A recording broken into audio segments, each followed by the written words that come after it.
Sports presentation.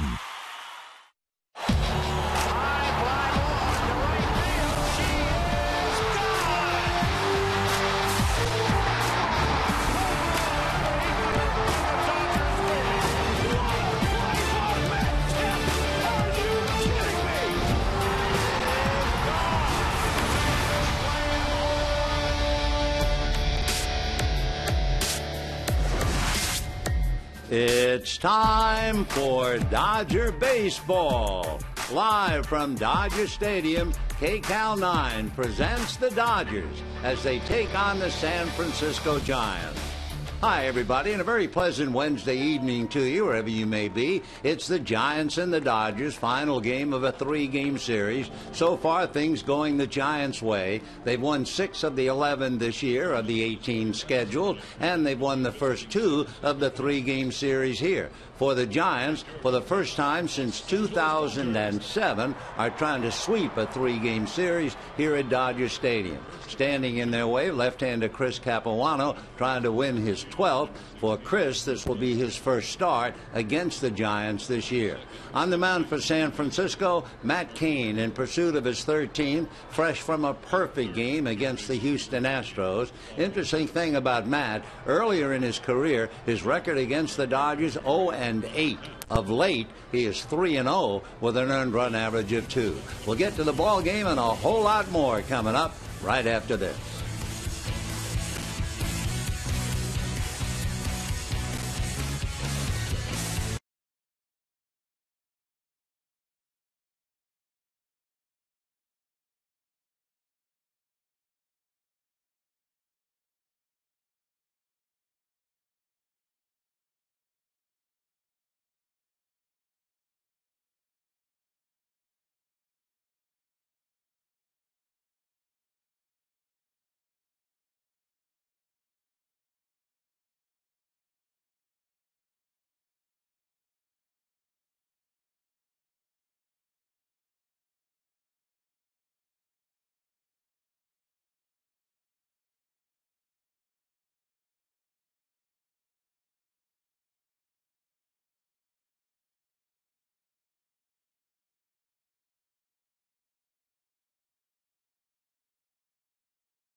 Dodger Baseball on KCAL 9 is brought to you by Jack in the Box, where the entire menu is available all day long, and by your Southern California Toyota dealers.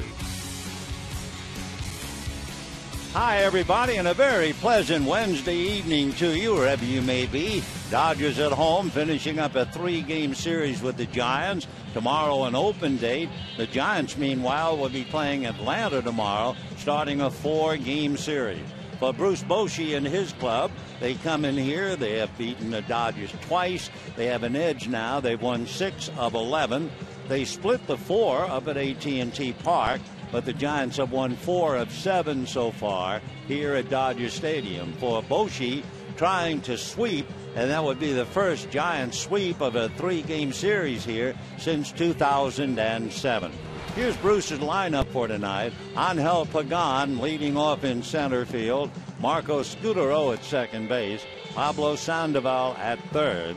Hitting cleanup tonight in right field, Hunter Pence, with Buster Posey having to sit this one out, tight hamstring, and they don't want it to lead to something more serious. So Pence in right field hitting cleanup. Joaquin Arias, the shortstop. Hector Sanchez goes behind the plate again tonight.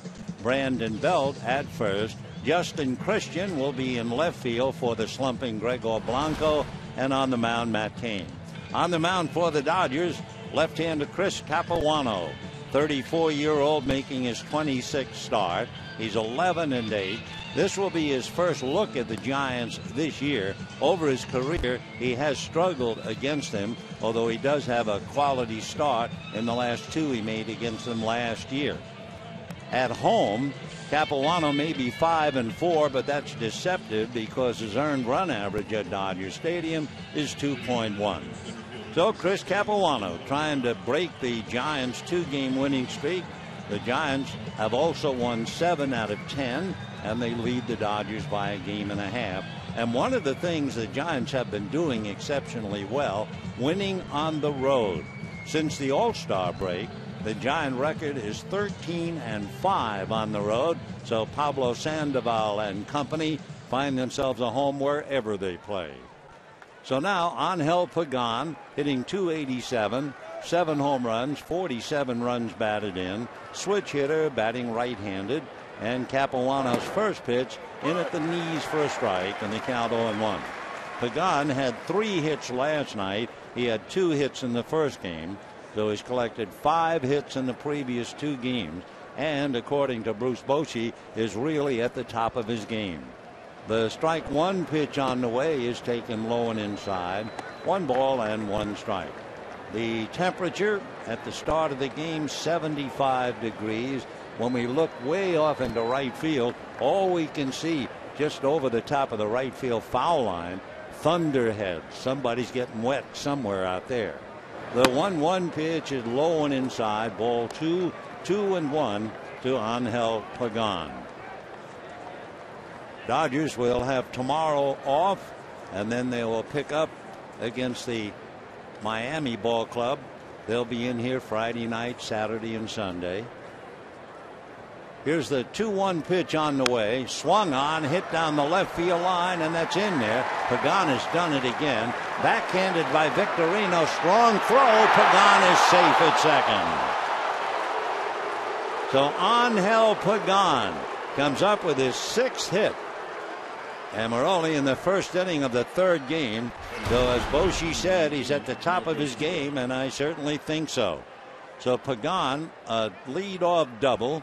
And, of course, that's a little deja vu. He led off the first game against Clayton Kershaw when he doubled into the gap in left center and scored. Now, in that game, after Pagan doubled, Scutaro sacrificed, and then Sandoval's fly ball picked him up. But that was against Kershaw. They might be playing a different style with Scutaro now against Capuano.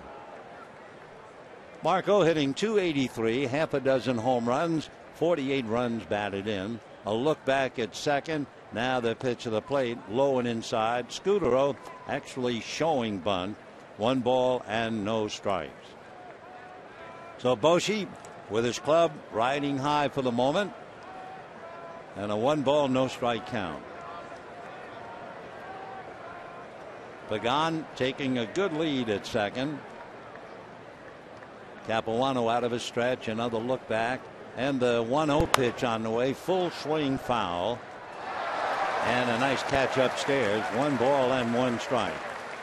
Marco Scutaro has certainly been a wonderful addition for the Giants. I mean, they pick up a veteran who can handle the bat and the glove. Trying to move Pagan away from second base. Just the start of the ball game. 1-1 the count. Out of his stretch, Capuano. The corners are up, looking bunt. He shows bunt, pulls the bat back, and the pitch inside. Ball 2. Down at third, Tim Flannery, perhaps sending the message along. Scutaro's already checked.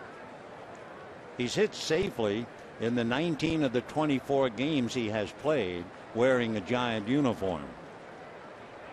So Scutaro hitting .337 as a Giant. Capuano looks in, getting a sign from A.J. Ellis. And Chris out of his stretch. So the 34-year-old ready, and the 2-1 pitch, full swing and a miss, and the count 2-2. Pitch was up and away. I think you could read Scutaro's mind. He was trying to take that thing the other way. If not a base hit to right, at least a way to advance his man. But he didn't do it, and a 2-2 count. So a big pitch, especially with Sandoval on deck. Sandoval had 1 hit in 3 at-bats in the first game and 1 for 3 last night, and he's always a force. Here's the 2-2 pitch on the way, and it is swung on. Line drive, base hit. Holding up to see where the line drive went. Pagan can only go to third. So Pagan double, Scutaro singles to center to send Angel to third. And just like the pitchers ahead of him, just like Blanton last night, just like Kershaw the night before, a Dodger pitcher is in trouble in the first inning. And now here is Pablo Sandoval, the Panda, with Aaron Harang and Clayton Kershaw checking Capuano's problems. Sandoval hitting .296. He has 8 home runs, 38 runs batted in. Most of his power is when he is batting left-handed. He's a natural left-hander who taught himself to throw right-handed. And he has Pagan at third, Scutaro at first, and nobody out. Sandoval, by the way, hitting .307 right-handed. Capuano ready, delivers, and it's hit in the air to right field. Ethier is there. Pagan with his speed should score. Andre for the catch. He will throw to second base to make sure Scutaro doesn't advance.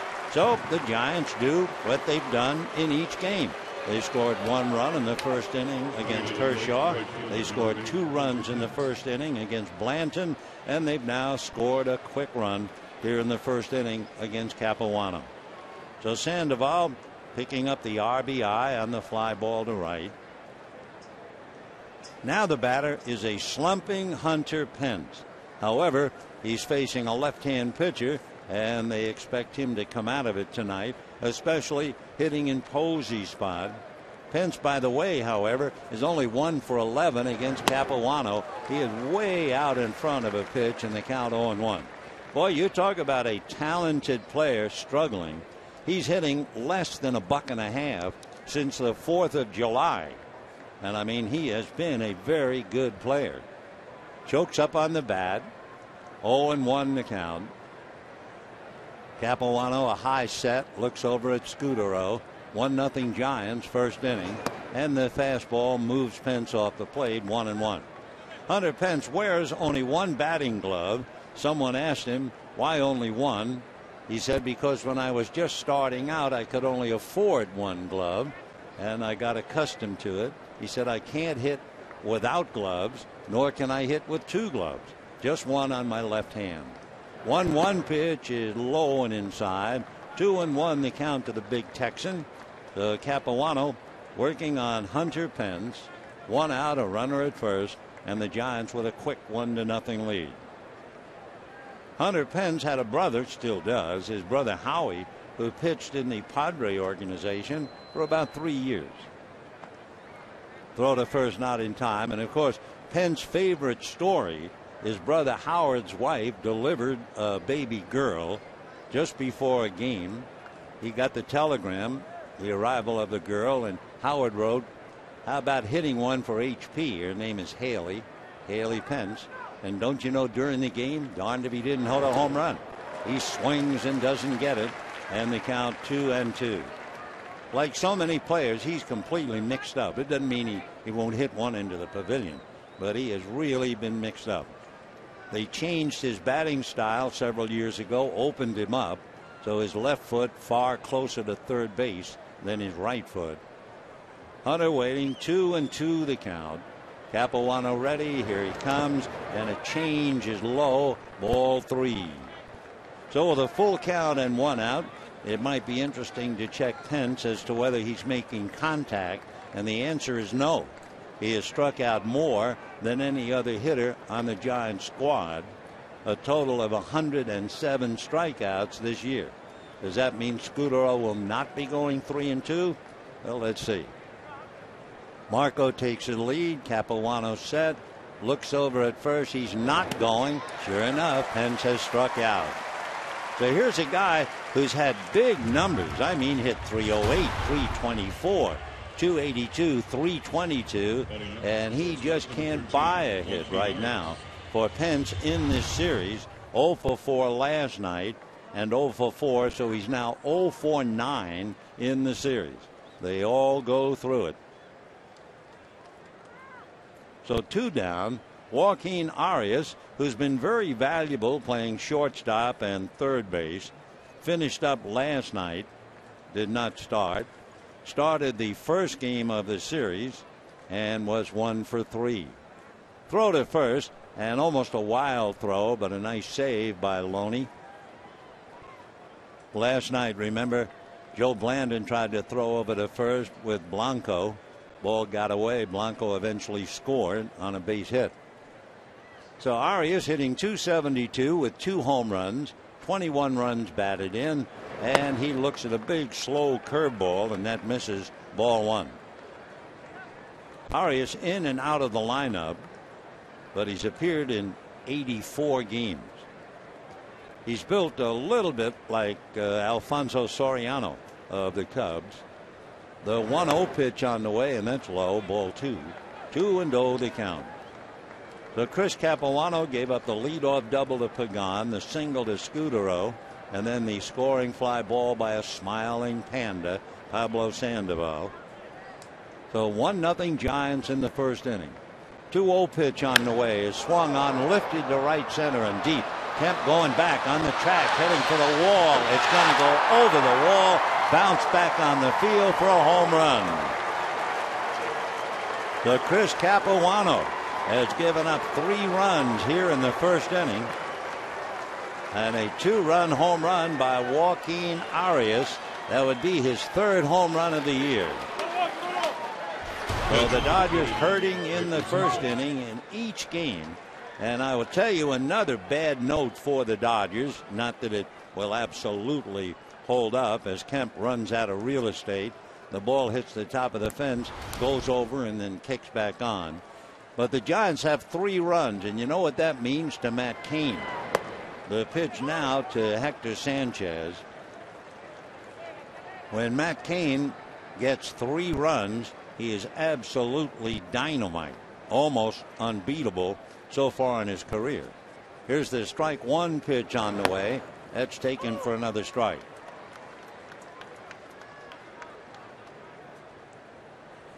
(0-2) the count, and Matt Kemp gets 3 before he gets to the mound. Strike 2 pitch on the way, bounced in the dirt about 2 feet in front of home plate, and the count 1-2.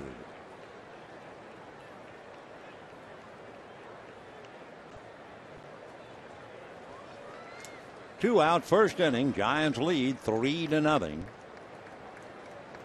Capuano from the third base side of the rubber, and his 1-2 pitch is swung on, ground ball to third. Luis Cruz up with it and throws him out, but the damage has been done, and the Giants get a big 3. And at the end of half an inning, thanks to Joaquin Arias, Giants 3, Dodgers coming up.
To nothing. You can tell that Don Mattingly's affected, pacing up and down in the dugout. Let's take a look at his lineup. Shane Victorino opens up in left field. Mark Ellis at second base. And Matt Kemp hitting third in center field. Andre Ethier is in right, hitting cleanup. Hanley Ramirez the shortstop. James Loney at first. Luis Cruz at third. A.J. Ellis behind the plate. And Chris Capuano on the mound. On the mound for the Giants is Matt Cain. We mentioned earlier, if you get Matt 3 runs, you are in a lot of trouble if you're the opposition. This year, if he gets 3 runs, he is 11-0, and the Giants are 13-0. So the Dodgers have a big battle against a guy they used to beat like a drum. Cain ready and delivers. Victorino takes a strike. Shane hitting .259. 10 home runs, 47 runs batted in. He had 1 hit last night and went 0 for 4 in the first game. He pulls away a pitch at the ankles, and the count 1 ball and 1 strike. So Shane Victorino trying to lead the Dodgers back. And Matt Cain, he is 3-8 in his career against the Dodgers, but don't let that fool you. He misses away, ball 2. At one time earlier in his career, his record against the Dodgers 0-8, but then he's turned it around to pick up 3 victories with an ERA of 2 against them. 2-1 pitch, and that's off the plate. So 3-1 the count to Shane Victorino. Matt Cain, 6'3", 230, born in Dothan, Alabama, lives in Collierville, Tennessee. That's really where he grew up. 3-1 pitch is swung on, popped up, Belt the first baseman in foul ground, and Brandon makes the catch. So one of the differences certainly in the game, just one of many, the difference between Angel Pagan and Shane Victorino. Every time you look up, Pagan's on base, and Victorino has been pretty much shut down. So 1 away, and the batter now, Mark Ellis. We mentioned how effective the Giants have been on the road since the All-Star break. The first pitch to Mark Ellis in for a strike. Giants not only 13-5 on the road since the break. On this little trip, a 6-game road trip, and they've won 4 out of 5. Strike 1 pitch is foul back. In direct contrast, however, the Dodgers have suddenly and rather dramatically lost the way to win at home. They are 6-11 of late since the break at home. However, if you like history, and if you're Don Mattingly, I'm sure he might have reminded the team about history. Here's the strike 2 pitch on the way, very high, ball 1. You don't need much of a memory Last year on this day, August the 22nd, 2011, the Dodgers suddenly went to the whip. They won 25 out of 35 to finish the year. High foul behind the plate. Sanchez comes back and makes the catch for the out. So the Dodgers have 2 foul balls. Victorino fouls to Belt. Ellis fouls to Sanchez. And now here's Matt Kemp.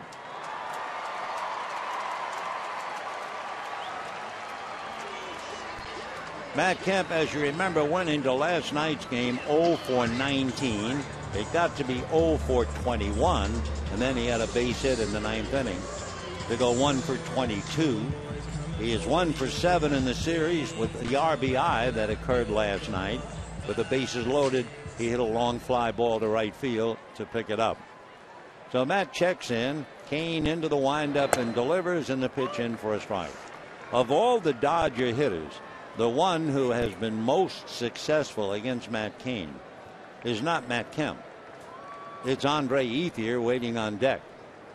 Strike one pitch is inside. Andre Ethier against Matt Kane is hitting .480, 24 base hits. 3-0 Giants. We're in the first inning, and a 1-ball, 1-strike count. Kane into the windup. Back comes with a fastball, foul back. He hits 92 on the gun. Boy, if you were here with us and you look out to right field, sunset time, it looks like somebody ordered whipped cream. And they really delivered it. Magnificent clouds, although thunderheads, I'm sure, and some rain way out there. 1-2 the count to Kemp. Here comes Kane, swung on, fly ball, straight away in shallow center. Pagan plenty of time to come in and get under it. So the Dodgers go 1-2-3 in the first inning. At the end of an inning, it's the Giants 3 and the Dodgers nothing.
Among many, you see Mark Walter, the owner of the Dodgers, right behind him. For a long time, I'm sure they've not had the opportunity to sit shoulder to shoulder. Magic Johnson and his former coach, Pat Riley. Meanwhile, a curveball off the plate to Brandon Belt. 1 ball and no strikes. Brandon hitting .264 with 4 home runs, 38 runs batted in. Capuano looks over the fingertips, now ready and comes back 1-0. Breaking ball in for a strike. 1-1. Interesting to compare the first inning in the 3 games. For the Giants, in the first inning, they went 7 for 12 with 2 sacrifice flies for 6 runs. The Dodgers in the first inning, 0 for 9. 2-1 the count to Brandon Belt. Justin Christian waiting on deck, and then it'll be Matt Cain, who's not a bad hitting pitcher. 2-1. Belt, big boy, left-hand batter swings, ground ball to Loney. James will wave his pitcher away, and just like that, we have one out. So one away, second inning. Giants lead the Dodgers 3-0, trying to sweep them for the first time in a 3-game series at Dodger Stadium since 2007. Though Boshi knows delight and heartache here, and right now trying to enjoy every minute of it. Here's Justin Christian. We haven't seen much of him. They called him up from Fresno. Born in Lincoln, Nebraska, lives in San Mateo, and was originally signed by the Yankees. 6'1", 190. He can play second base or the outfield, and right now he's in left field playing for the slumping Gregor Blanco. Christian remained an infielder all through his high school and college days until turning pro, and takes low for ball two. 2-0. One of those fellows who was never drafted, so he played in the Frontier League with the River City Rascals. He swings and doesn't get it. 2-1. That's a big jump, isn't it, to go from the River City Rascals to the New York Yankees. He played briefly for the Yankees 4 years ago. Justin bent at the knees and waist. 2-1 pitch on the way, swung on, hit in the air to right field, very playable. Moving to his left is Andre Ethier, and squeezes it for the second out. So 2 down, 3-0 Giants, and the batter is Matt Cain. Of course, for the Dodgers, it's a matter of runs.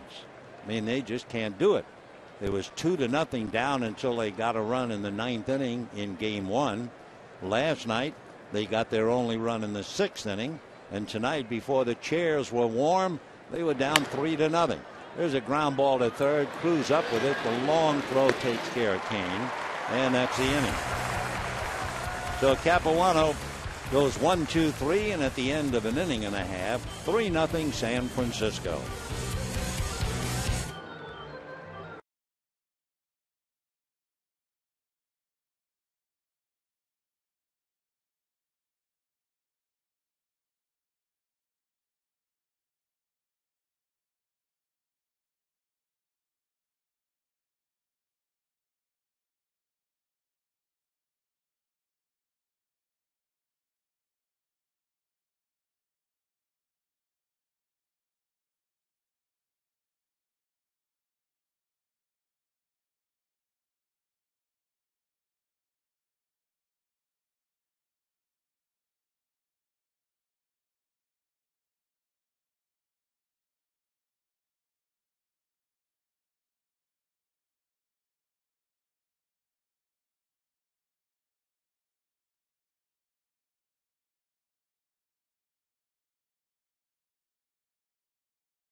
Giants lead the Dodgers 3-0 behind the 28-year-old right-hander Matt Cain. Giants getting 3 to give him a pillow to lean on, and he'll be facing Ethier, Ramirez, and Loney. One of the things you really have to keep an eye on with Matt Cain pitching is what happens if he gets 2 strikes on a hitter. What is truly remarkable, when most good pitchers get 2 strikes on the hitter, it doesn't make any difference 0-2, 1-2, 2-2, or even 3-2. The top pitchers hold those hitters to an average a little below 200. What does Kane do under those circumstances? They hit .094 against him. Unbelievable. But here's a guy who wears him out, Andre Ethier, who takes high, ball one. Andre, as we said, hitting .480 against Matt Kane, without a doubt his favorite pitcher. Matt turns on the rubber, and his 1-0 pitch on the way. That's a strike. 1-1. Andre hitting .275, 12 home runs, 69 runs batted in. A little unhappy with the call by Chris Gucciani. No big show. Just backed off, shook his head, said something about it being low. 1 ball and 1 strike.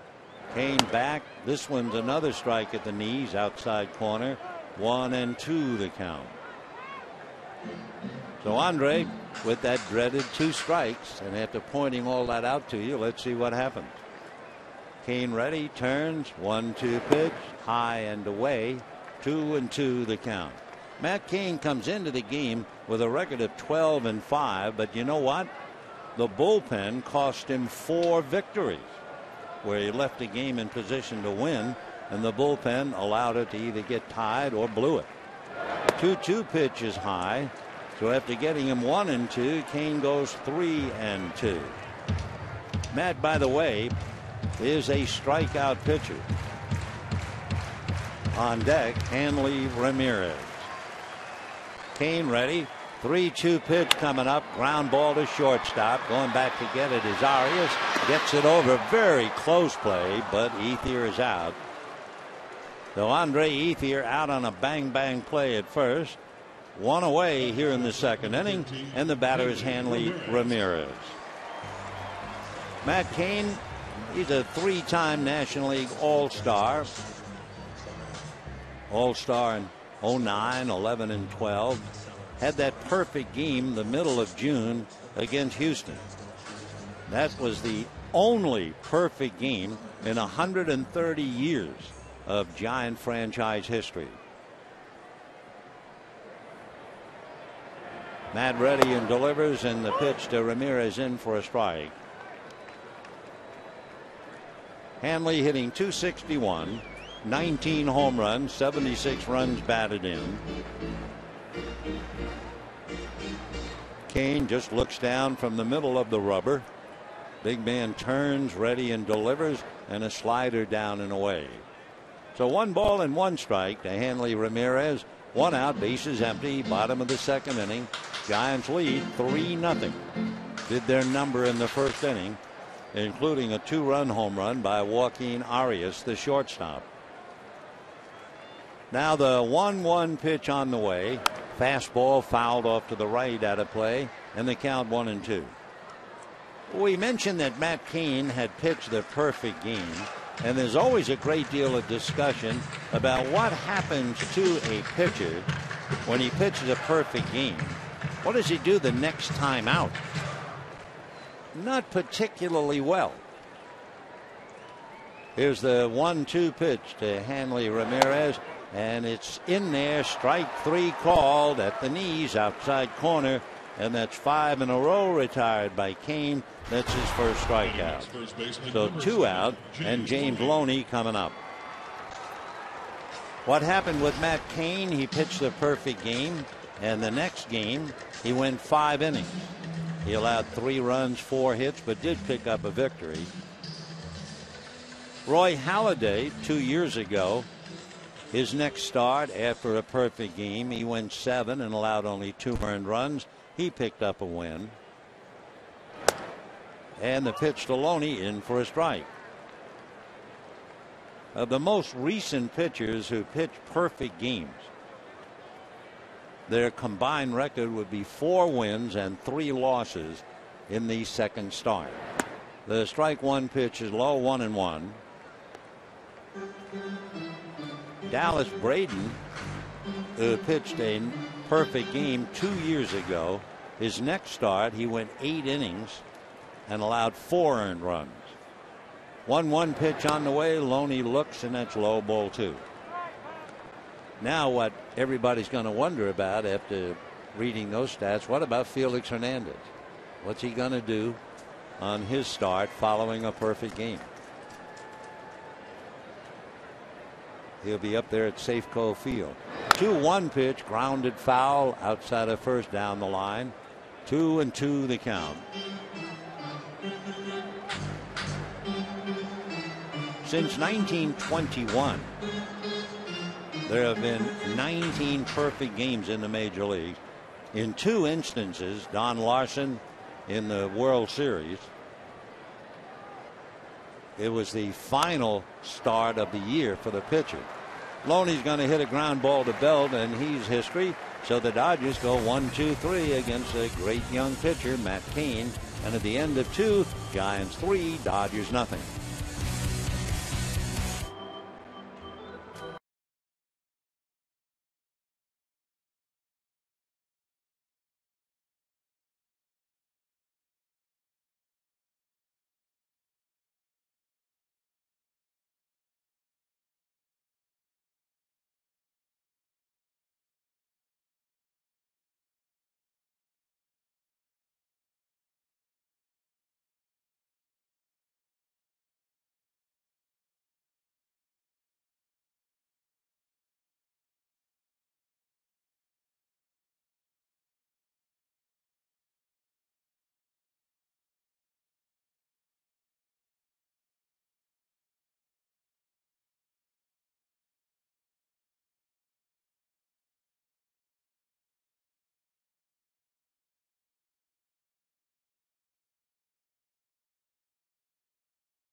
Chris Capuano ready to go to work in the 3rd inning. Giants lead the Dodgers 3-0.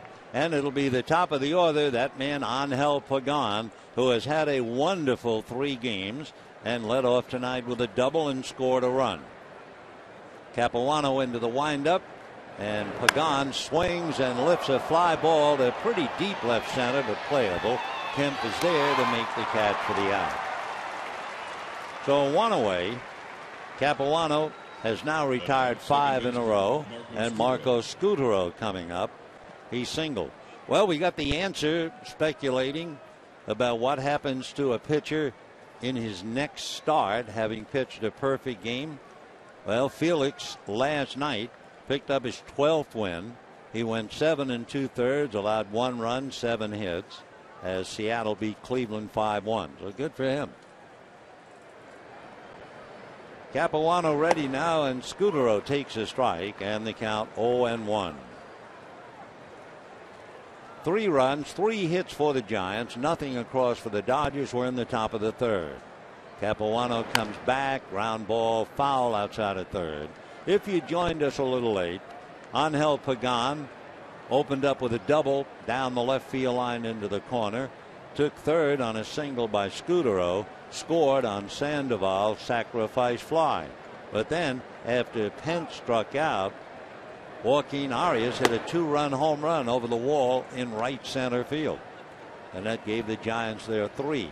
Dodgers, meanwhile, have been retired 6 in a row by the all-star right-hander of perfect game, Matt Cain. Breaking ball down and away to Scutaro. 1-2 the count. Marco hitting .285, half a dozen home runs, 48 runs batted in. 2-2 pitch on the way, swung on line to left center, cruising over, reaching up is Kemp, and makes the play. 2 down in the 3rd, and Sandoval coming up. We have a chance to remind you, Tuesday, September 4th, fans with the first 30,000 tickets receive an adult Matt Kemp replica jersey, compliments of State Farm. For tickets, visit Dodgers.com/promotions. Don't forget, tomorrow the open date, and then Miami will be here Friday, Saturday, and Sunday afternoon. First pitch, and it's fouled away by a notorious first ball hitter, first ball swinger, Pablo Sandoval. The book on him says that he'll swing at the first pitch about 46% of the time. So you certainly have to be ready for him. Hitting .298, 8 home runs, 39 runs batted in. Capuano looks over the fingertips of his glove, now comes back with a fastball swung on and missed, and the count 0-2. Sandoval versus Capuano.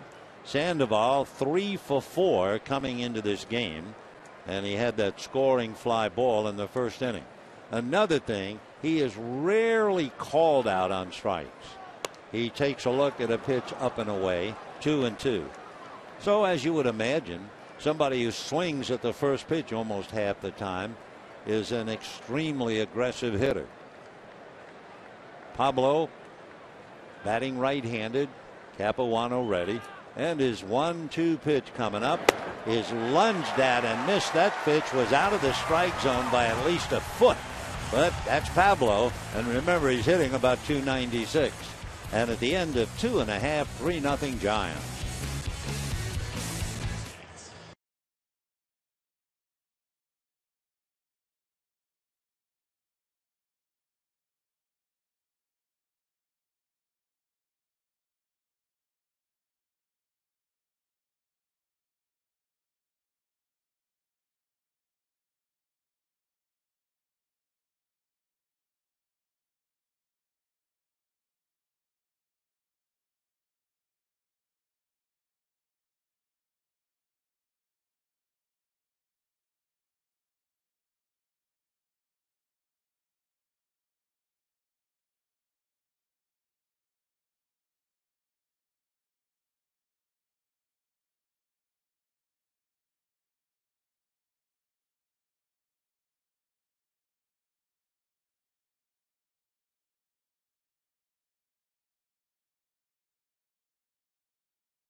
Giants lead 3-0.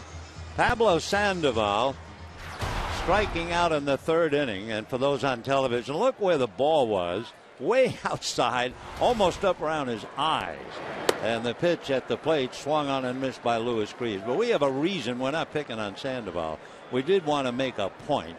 And if you put these numbers up in a major league locker room, they would not believe it. Strike one pitch is a high fly ball, very playable. Coming over is Christian to make the catch, and one away. All right, Sandoval strikes out. Hunter Pence has struck out 107 times. I'm going to give you some numbers that are absolutely true. His name is Joe Sewell. He's in the Hall of Fame. He played, like Pablo, third base for the New York Yankees. We'll just give you 2 years. 1 year in 1923, Joe Sewell had 109 runs batted in. And he struck out, on my honor, he struck out 12 times. The next year, Joe Sewell had 106 runs batted in and struck out 13 times. Here's the pitch now to A.J. Ellis for a strike. Or to sum up his entire career, and again, we're not picking on Pablo. We're talking about Joe Sewell. Strike one pitch is fouled away. Okay. In his career of 14 years, Joe Sewell had 1,055 runs batted in, struck out a total in 14 years 114 times. Now, if you're a ball fan, that's got to amaze you. If you're a major league player, you can't believe it. Not in this day and age. Not when guys strike out 200 times in one season. Joe Sewell. If you ever get talking about contact hitters, remember that name. There's also, we were talking about him before the game to Tommy Lasorda, and Tommy said, I heard something that's hard to believe. Meanwhile, A.J.'s going to bang it into right field for a base hit. Pence picks it up, has trouble, gets it in late, and Ellis is into second base with a double. So A.J. Ellis doubles to right for the Dodgers' first hit, and Chris Capuano will be coming up.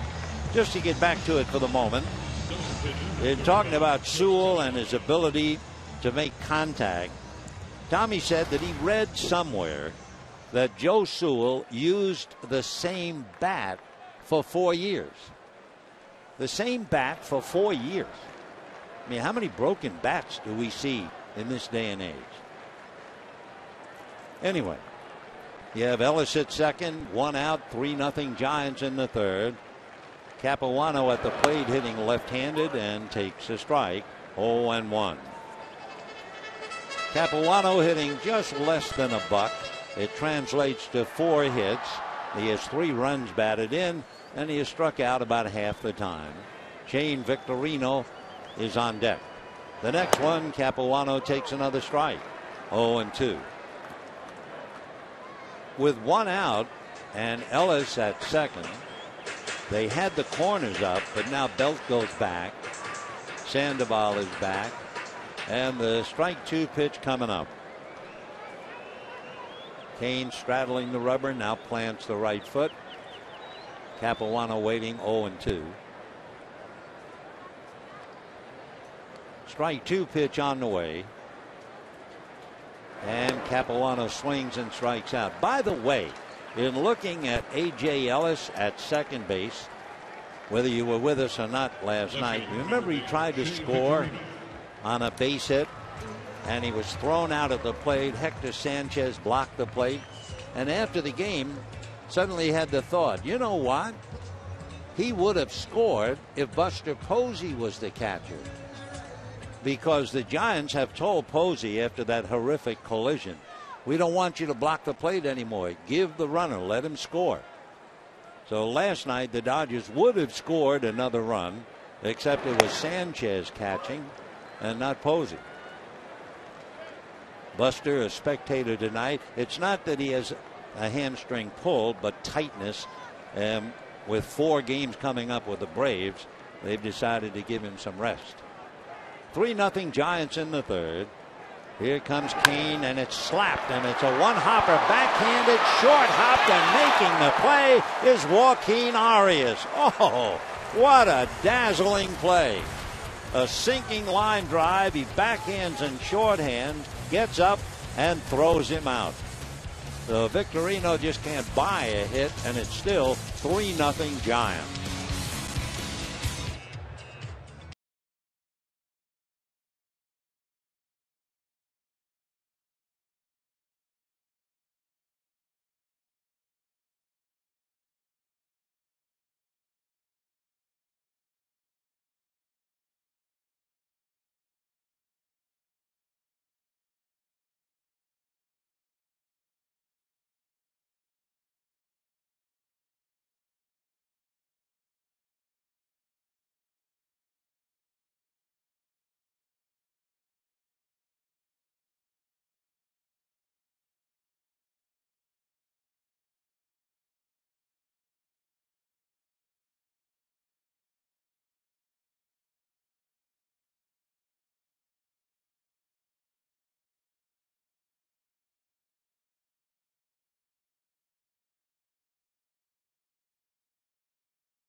Dodger Baseball on KCAL 9 is brought to you by Chevrolet, proud to support youth baseball in cities and towns across the country. And by Farmer John, taste the local flavors. We move to the fourth inning with the Giants leading the Dodgers 3-0. It'll be Hunter Pence, Joaquin Arias, and then Hector Sanchez. Hunter Pence is struggling as much as any hitter you'll find in the big leagues, especially any good hitter. His average now down to 259. Popped up. It will be Loney. Boy, that's got to be a desperate feeling. I mean, you're a major leaguer. You're a proven major league hitter. You've been traded from Houston to Philadelphia, then to San Francisco, and you just can't figure it out. So Hunter 0 for 2 tonight. That makes it 0 for 6 and makes him 0 for 10 in the 3 games. Arias hit that 2-run home run in the first inning and then made a gem of a play to take a hit away from Victorino. Strike. Joaquin Arias from Santo Domingo, originally selected by the Yankees about 11 years ago. He's 6'1", they say 170, maybe on Thanksgiving evening. Yankees called him Spider-Man. 0-2. And a slow roller. Here comes Cruz. Nice play.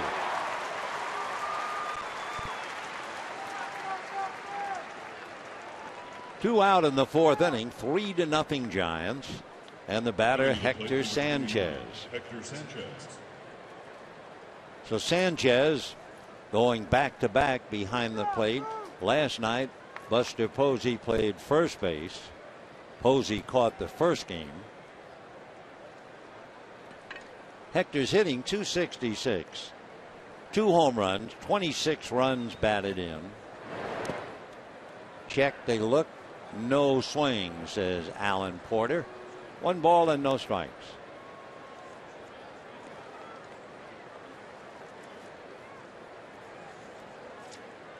Hector's from Maracay in Venezuela. Still lives there.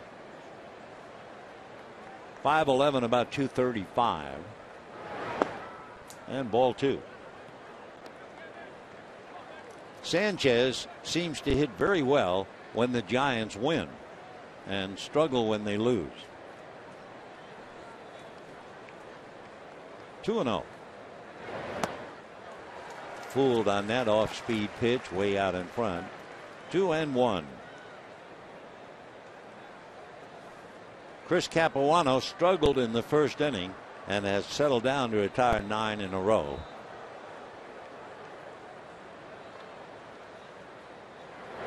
Another change and a fly ball to Victorino. Well, back-to-back change up.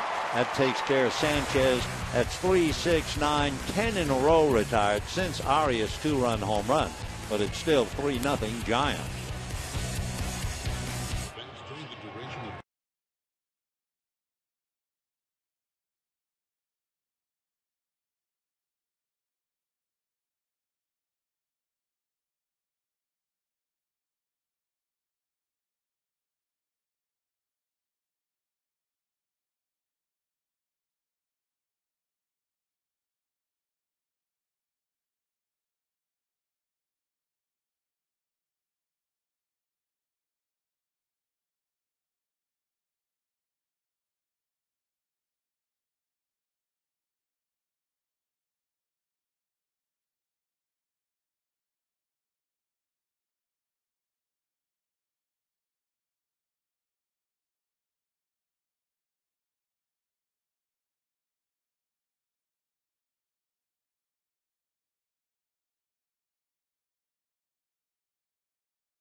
Dodger Baseball on KCAL 9 is brought to you by Time Warner Cable. Enjoy all the things you love better.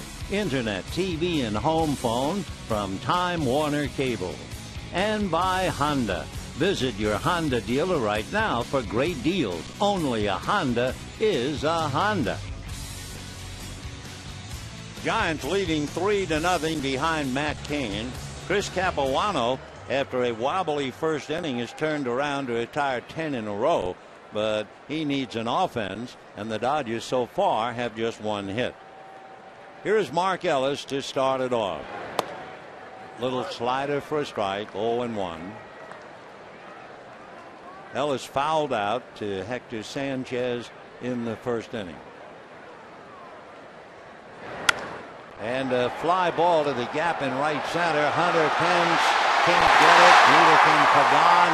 Ellis into second base with a long double.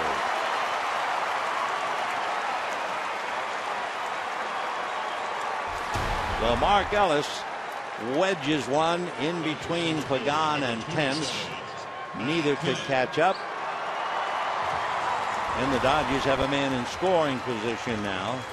They had Ellis double with one out in the third. And now Kemp, Ethier, and Ramirez. One of the maddening things for Dodger hitters throughout this series, you know, when you get 3 balls as the count, you figure you can do something. Once in a while you get a base hit. Certainly once in a while you get a walk. The Dodgers in the series on 3 ball counts, they're 1 for 16 and 1 walk. Ball 1. They were 0 for 8 against Madison Bumgarner with 3 ball counts. Lincecum and Romo 1 for 6, and Cain tonight 0 for 2.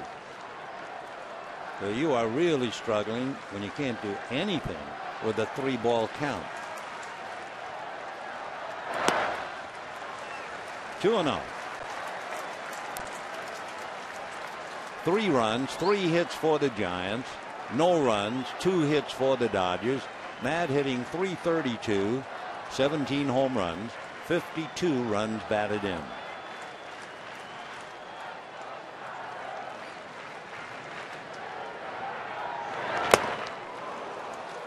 Two and 1. Fastball at 93.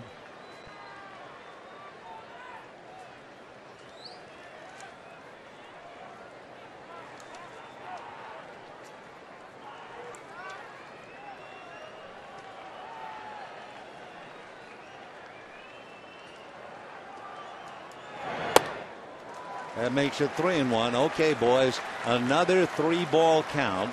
And of course, you know, Matt is green lighted 3-1. If he likes the pitch, if he feels he can drive it. And waiting on deck, Andre Ethier.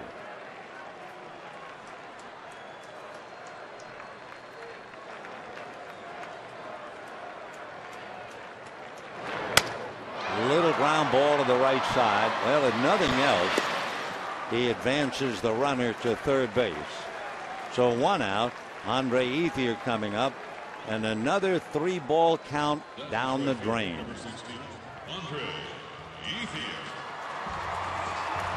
Andre Ethier grounded to short in the second inning against his favorite pitcher, if there be such a thing. Came into the game hitting .480 against Matt Cain.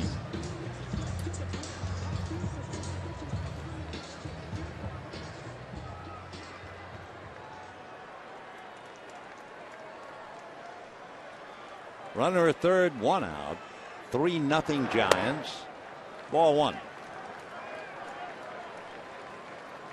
Andre, 12 home runs, 69 runs batted in.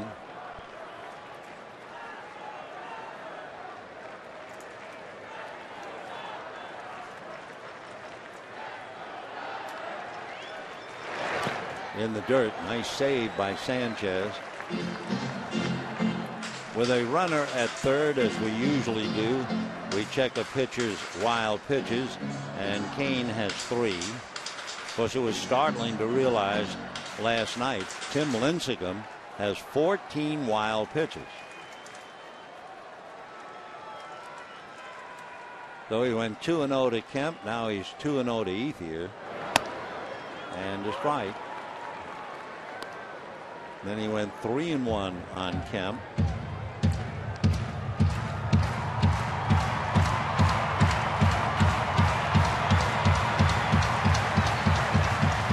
Two balls and one strike. And he goes 3-1 with him.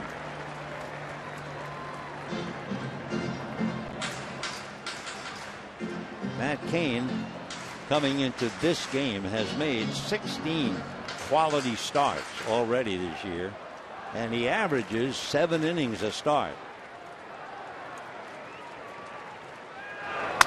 And a fly ball, shallow right. Pence will make the catch, and coming down but holding on is the Dodger runner Ellis. So there's another 3-ball count. Wow.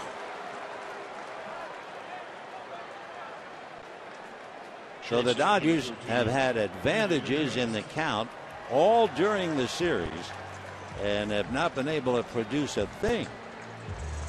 So 2 out. Mark Ellis still at third. Here's Hanley Ramirez. Hanley with 19 home runs, 76 runs batted in. He struck out in the second inning.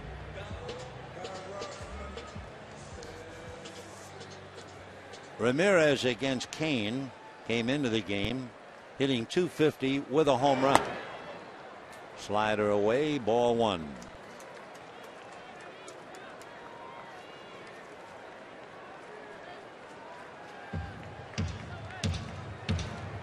Two out, bottom of the fourth, 3-0 Giants.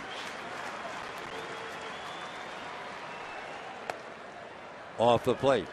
So he's behind now to Kemp and Ethier, 2-0. Ran it to 3-1, got them both.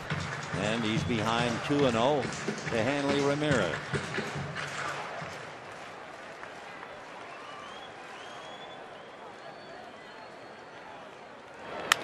Pulled back a third. Nice pick by Sandoval. Low throw. Good play by at first base, Brandon Belt. A wonderful play at both ends. And the Dodgers come up empty in the fourth inning. First the pick by Sandoval, then the low throw, and watch Belt. Staggered but held on to an ice cream cone, and it's still 3-0 Giants.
The Giants lead 3-0, and we move to the fifth inning.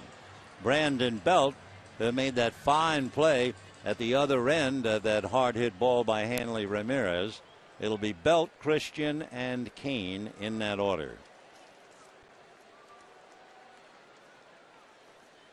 Brandon Belt out of Lufkin, Texas, went to the University of Texas.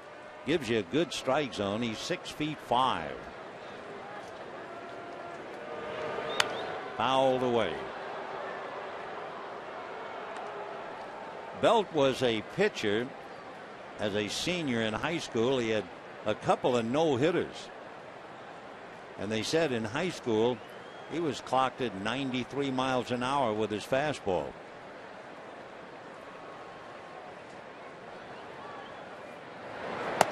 Good breaking ball, 0-2. Brandon rejected offers from the Red Sox when they drafted him. Then he turned down the Braves and eventually signed with the Giants. 0-2. Ball one.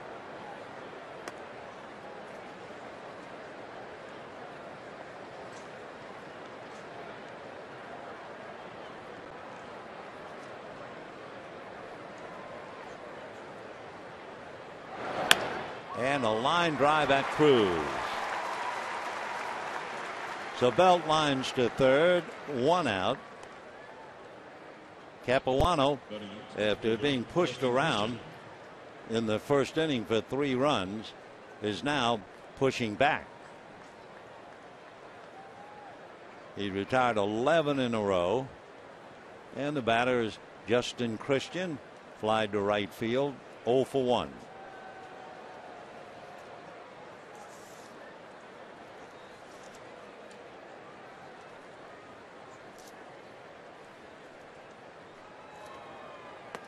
Big breaking ball for a strike.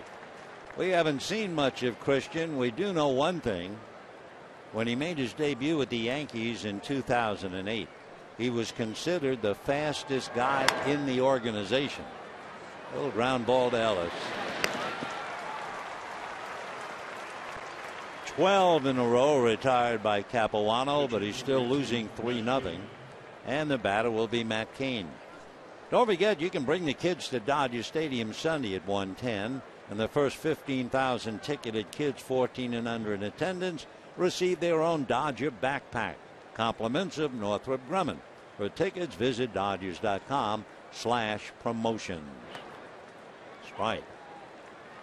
A lot of the children have already gone back to school, and I think it will be all over for holidays by Monday, if I understand. Monday the 27th. School days, school days. Great days they were. 1-1. Little foul. That was a changeup. Kane was out in front. 1-2 the count. Matt has a home run, and it was really a strange game. He was playing against Philadelphia, batting against Cole Hamels, and he hit a home run against Cole Hamels. And then Hamels came back up and hit a home run against him. I mean, that has not happened very often at all. First time in 10 years. Darren Holmes of Colorado, Kevin Millwood of Atlanta, they pulled the same trick. Ground ball, long throw by Ramirez in time. So that's 13 in a row retired by Chris Capuano, who walks back to the dugout wondering, will the Dodgers get him even at least? 3-0 Giants.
KCAL 9 is brought to you by the California Lottery's new Strike It Rich Scratchers. Please play responsibly. Must be 18 or older to play.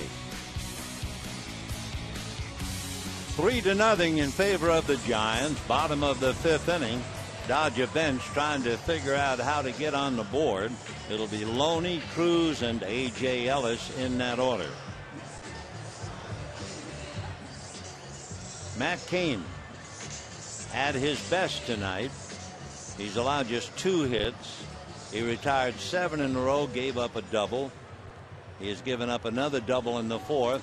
Dodgers might have scored a run in the 4th, except for that wonderful play by Sandoval at one end and Belt at the other. So that will show you what the opposition is doing against Cain. Clayton Kershaw tops the list.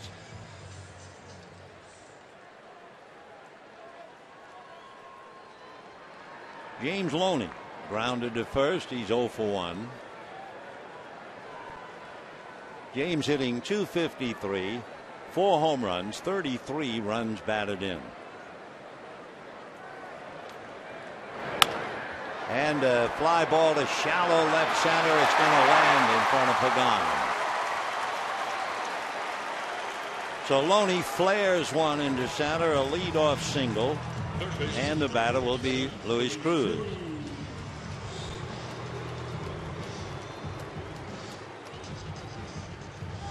For the Dodgers, no runs, 3 hits. Cruz flied to left field in the 3rd inning. He's checking with Tim Wallach.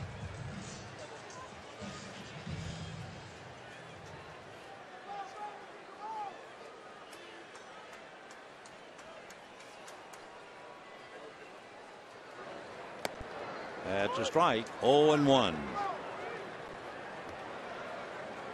One thing about Cain, as dominating as he has been, and with the perfect game, nevertheless, he's allowed 10 home runs in his last 9 starts. He's also allowed 18 home runs, 11 on the road. A high fly ball should be playable. Pence is there. Though Loney holding on the fly ball to right, and the batter is A.J. Ellis. Catcher number 17, A.J. Ellis. Ellis doubled to right in the 3rd inning. 3 runs, 3 hits for the Giants. No runs, 3 hits for the Dodgers. And we're in the bottom of the 5th inning.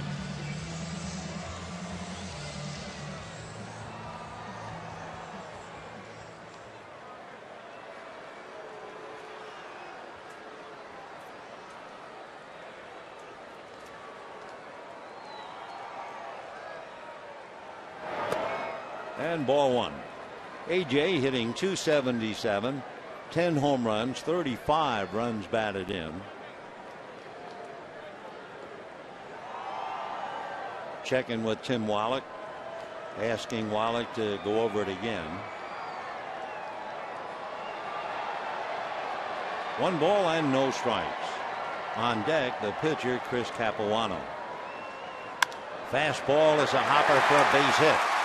So down to second goes Loney. 2 on, 1 out, and I would now imagine that the Giants are going to be looking bunt. Dodgers trying to get back into the game would have runners at second and third if Capuano can get the bunt down, and he's been particularly adept at that. He has a dozen sacrifices. So this will be a good duel between the 2 pitchers, Cain and Capuano, as Loney and Ellis take their leads. Chris shows bunt. Ball 1.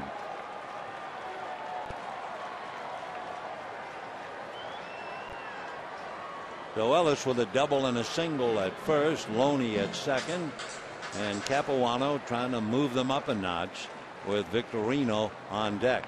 1 out.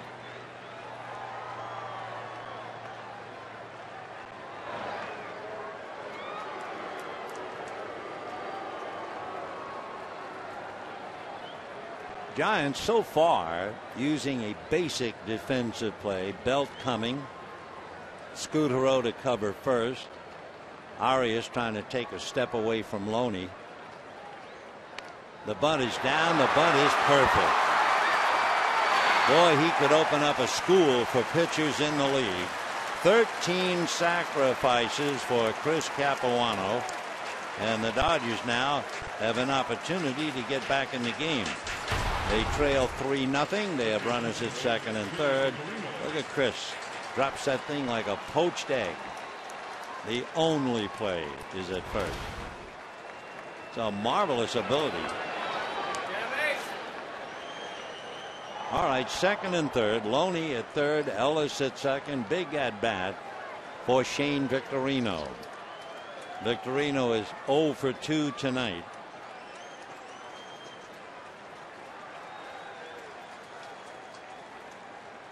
Ball one. Victorino is 1 for 10 in the series.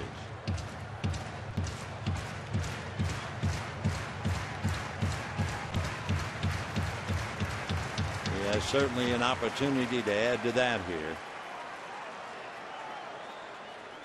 1 ball and no strikes. Breaking ball, ball 2. Pagan pretty shallow in center. Christian has come up a little bit in left, and Pence has moved up a little as well. So even though Victorino has 10 home runs, they're not looking for power as much as a base hit.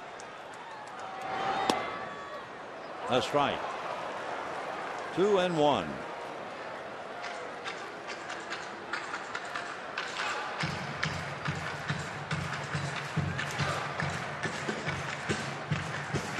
Matt Cain and Victorino.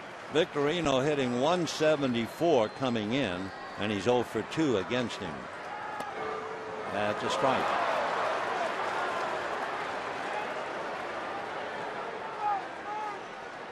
Victorino has 4 hits in 25 at bats against Matt Cain.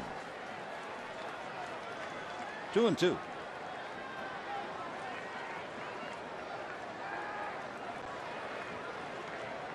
Deuce is wild.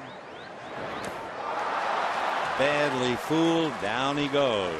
So the struggle continues here in the 5th inning. No runs, 2 hits, and 2 left in scoring position. 3-0 Giants.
Take the Dodgers and the Boston Braves in Ebbets Field.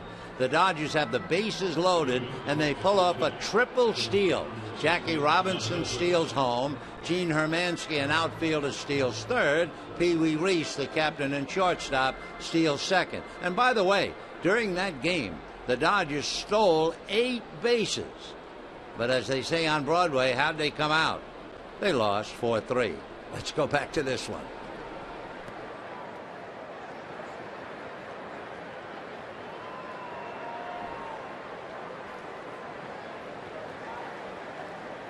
3-0 favor of the Giants. Angel Pagan, and a strike. Center fielder double to left, scored a run. He has gotten a base hit and scored a run in each of the first innings of each game. Switch hitter. 1 ball, 1 strike. Capuano has really settled into a groove. Gave up a double, a single, a scoring fly ball, a 2-run home run, and turned right around now and has retired 13 in a row. 1 ball, 1 strike. In the dirt. The Pagan, Scutaro, and Sandoval in that order.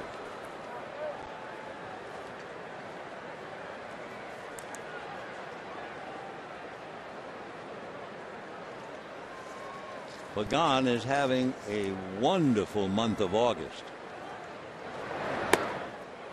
2-2.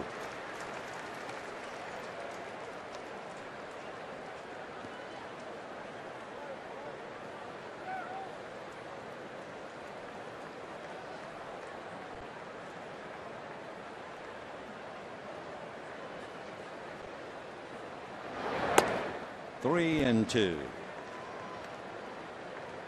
By the way, Dodgers thoroughly frustrated, leaving runners at second and third when Victorino struck out. They are 0 for 6 with runners in scoring position, just to really give them a headache. For Victorino, struggling leading off, Ethier, they're all hurting right now. There's a base hit into left field. Because you sit and you watch a ball club and you say, boy, they can't hit a lick. They are really in a mess. But you know what? You really ought to back off a minute and say, wait a second. Did you see Bumgarner pitch? Are you looking the way Matt Cain is pitching? I mean, that's not a walk in the park. It's always a debate. Is the team just stopped hitting? Or does Bumgarner and the rest of the Giant staff just made it so difficult to hit? You've got to give the other side some credit.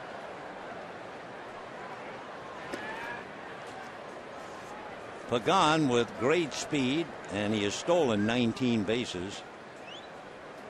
Capuano has always been tough, and he has a very good move to first. The success percentage of base stealers trying to steal on Chris, only 58%. One year he had 12 pickoffs. Ball 1.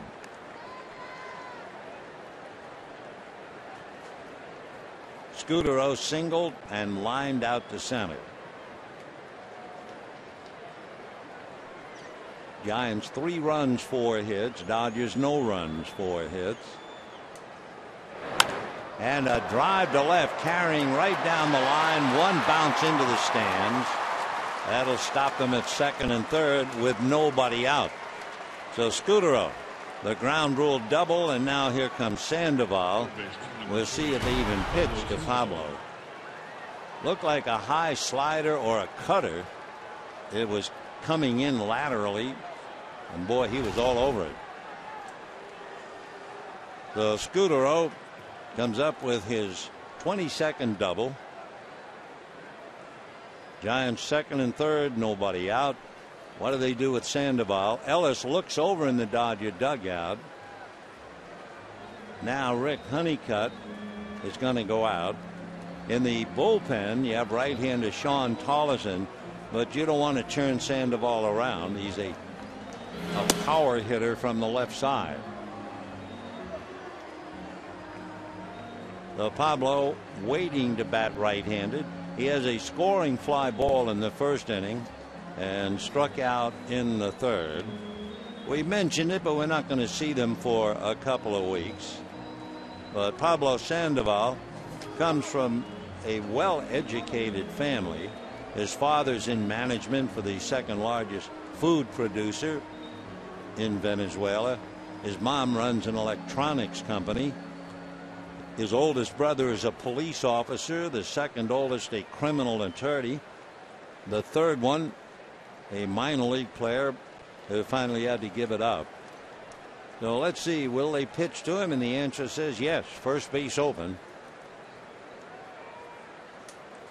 Don't forget the first pitch. He loves it. Though they pitch him way away. I think after watching him strike out on that pitch that was so far out of the strike zone, they might say, well, let's give him 4 and see if he goes fishing. 1-0.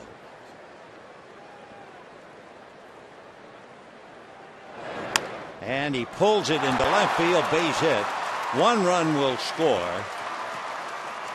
So Sandoval applauding good things as he lines a single as the Dodgers dare to pitch to him.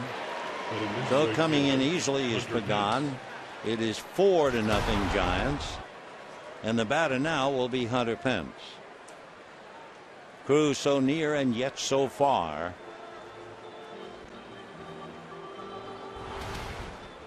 So Pablo has 2 RBIs today.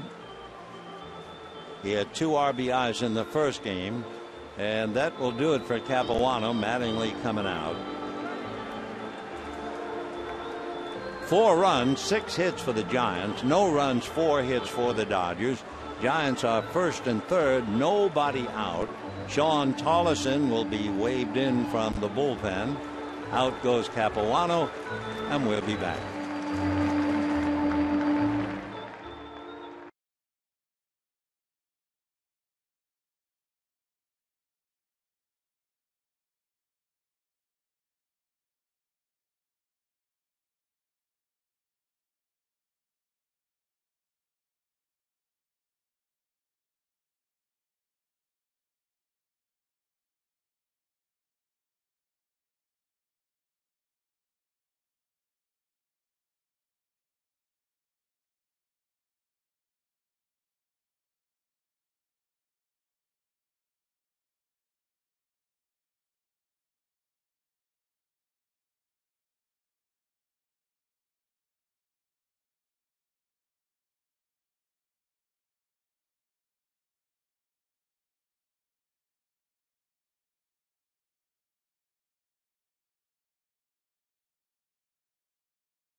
Wobbled in the first inning, then really got his act together, retired 13 in a row, only to then have Pagan single, Scutaro double, Sandoval single, and Chris has to come out. By the way, this year he's been exceptionally effective here at Dodger Stadium. Capuano's ERA at Dodger Stadium this year was 2, but not tonight. While Tollison warms up, we can tell you, among other things, that the Miami Marlins and the Arizona Diamondbacks had a doubleheader to play today. The Diamondbacks won the first game 3-2, and the Diamondbacks are winning the second game 3-0, bottom of the 7th. They're trying to sweep behind 2 of their 3 rookie left-handers. Tyler Skaggs won in the first game. Wade Miley, a 13-game winner, has a 4-hit shutout in the nightcap. So the Dodgers struggling with the Giants, and they'll be hearing footsteps with Arizona. So here is Pence, first and third, nobody out, 4-0 Giants. Strike. Just imagine you're a fine young player with Houston, you go to Philadelphia, and then you're traded to San Francisco, and you're going to be in a pennant race. You don't know the guys very well, but you do show up and you want to play your very best. And since he has been a Giant, he's hitting 195. He has more strikeouts than hits, 23 strikeouts, 16 hits. 1 home run. You want to talk about pressure?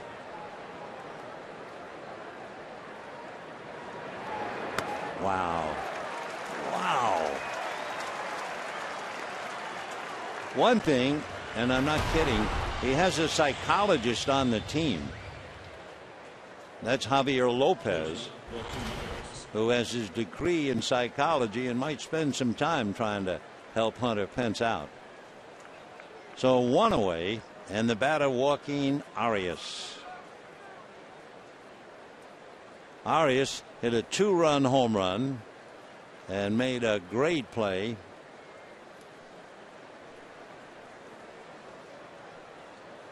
Took a base hit away from Victorino. And he probably bangs it into left center. That's not only going to land, it'll go to the wall. So Scudero scores easily. They'll stop the Panda at third, but the Dodgers can't stop the bleeding, and it's 5-0 Giants. So Joaquin Arias, a double to cash in Scudero. It is a very tough night and a bitter 3 games so far for the Dodgers.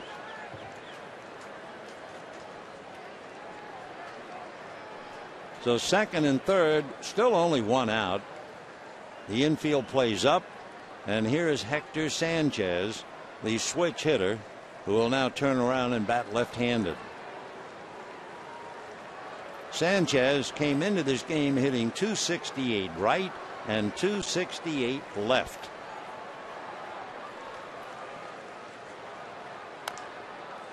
Oh and 1. Sanchez has 2 home runs, 1 left, 1 right.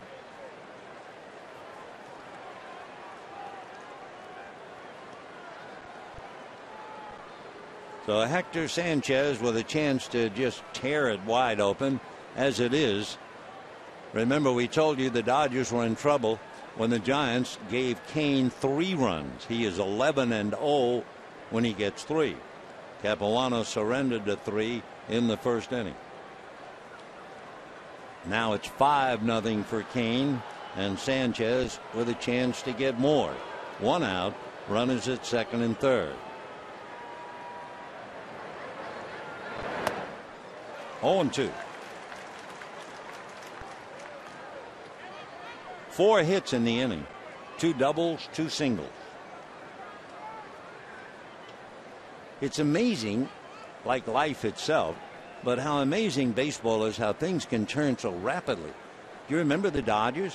They won 2 out of 3 in Miami, 3 out of 4 in Pittsburgh, 2 out of 3 in Atlanta. That's in the dirt. They'll have to record the out at first. So they came home certainly not cocky, but full of themselves. They'd won 7 out of 10 on the road, and it has turned around to go completely flat. However, it can turn right around again, and the Dodgers are hoping that will happen. They'll play 3 with Miami, 3 in Colorado, then come home and play Arizona and San Diego. Now they will take care of Belt by putting him aboard.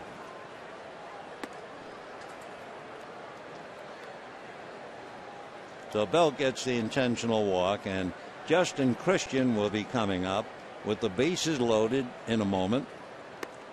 2 out, 2 in, and the Giants leading 5-0.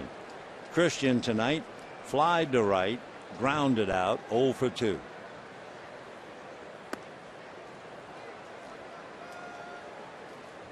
One more to put him on.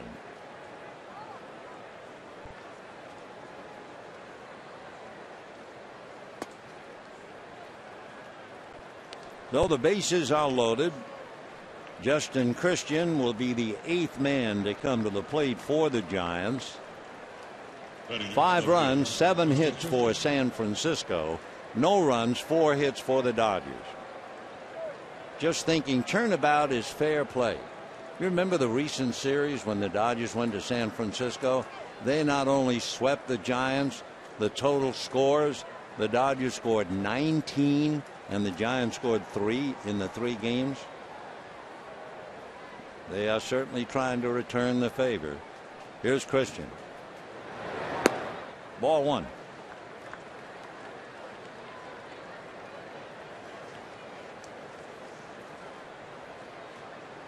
Giants are trying to get a little more sock in the outfield, and since Marco Scudero has taken over at second base, that's going to go foul down the line. Ryan Theriot has been working out in the outfield. Theriot wants to help out as best he can. So Ryan, looking at his numbers, hitting .265. Pretty good hitter for an infielder. Not much for an outfielder, but he's trying to get ready just in case they need him. 1 ball, 1 strike. If you wondered, Justin Christian, no slams in his career. 1 ball and 1 strike. Hard foul, almost took the heels of Sandoval.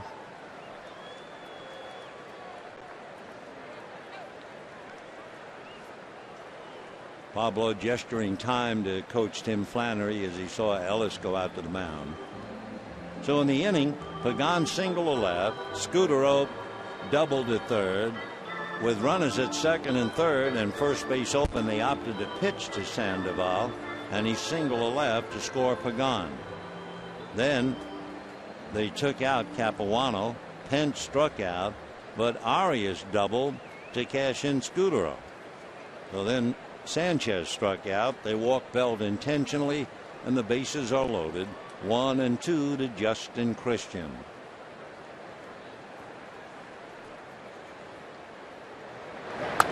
Fouled away.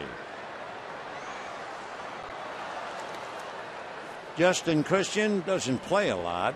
He's only been in 25 games. Not much to learn by his numbers. He's walked 3, struck out 3.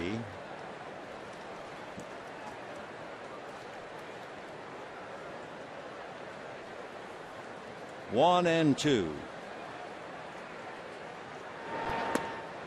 Just did hold up. 2 balls, 2 strikes, 2 out, and 2 in. 5-0 Giants. On deck, the pitcher, Matt Cain.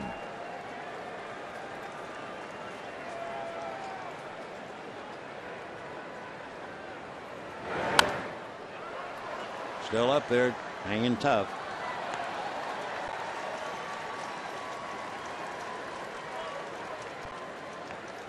Christian, 32 years old, started as a pro back in 2003. Made a lot of stops in the minor leagues. He had 24 games with the Yankees, but then went right back down to the minors. He came up last year for 18 games and went right back down to the minors. 3 and 2. 2 out, bases loaded. So Sandoval, Arias, and Belt all ready to go. And ball 4. So everybody moves up 90 feet. And it's now 6-0 Giants. So Christian gets a run batted in. Belt goes to second. Arias goes to third. Sandoval comes home. Sandoval's run is charged to Capuano. Though Chris has given up 6 tonight. And here's Matt Cain. 1 home run. He hit it against Cole Hamels. 0-1.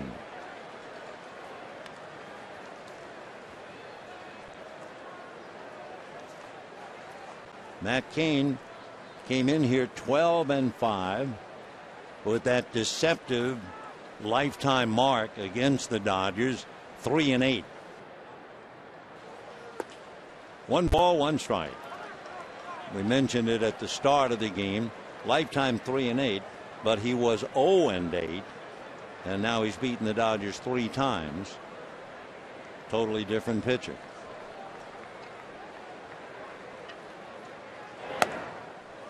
1-2.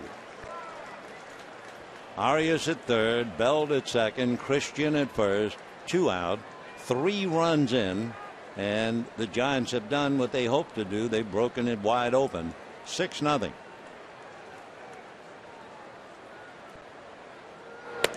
Down he goes, good fastball. However, 9 men came to the plate, 3 come home, 3 stay out on the lines, and it's 6-0 San Francisco.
Behind Matt Cain, and they give Pablo Sandoval the rest of the night off. They move Joaquin Arias to third base, and Brandon Crawford, the Bruin from UCLA, will take over at short.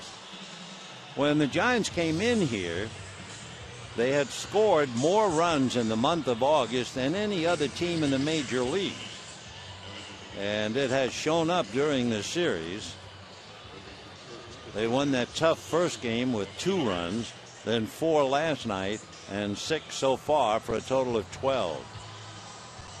And just to show you what a series Angel Pagan has had, Pagan with 2 hits tonight, a double and a single, 3 hits last night, and 2 in game 1. He has 7 hits, and he has scored by himself 5 runs. And the Dodgers have scored a total of 2 in the 3 games.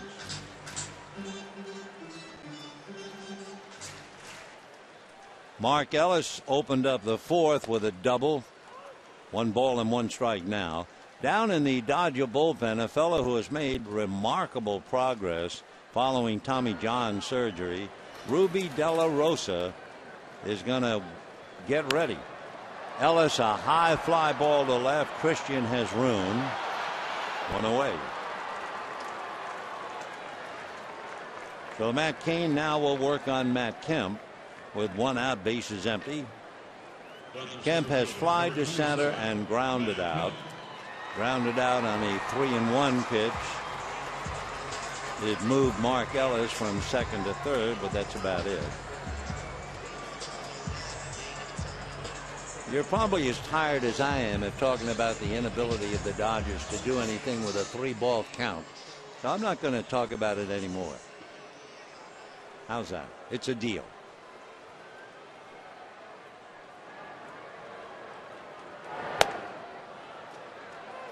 Oh, 0-1 to Matt. Andre Ethier on deck.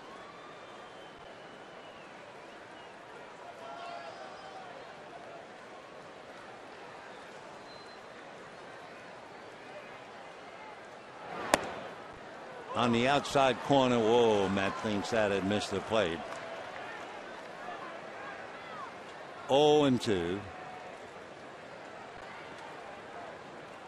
Matt showing some discipline there.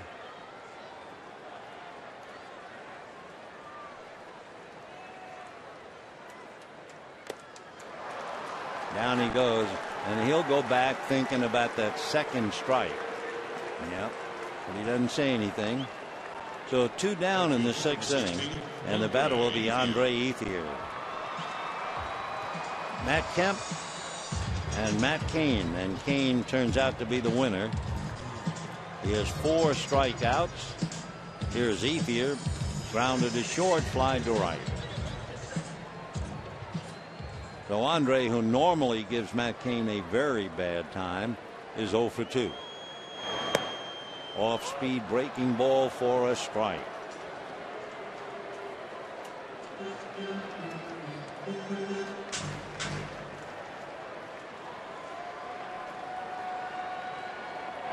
Fastball, and all of a sudden Ethier's in a hole on 2 pitches, 0-2. With Cain, basically you get a fastball, a cutter, especially if you're a left-hand hitter.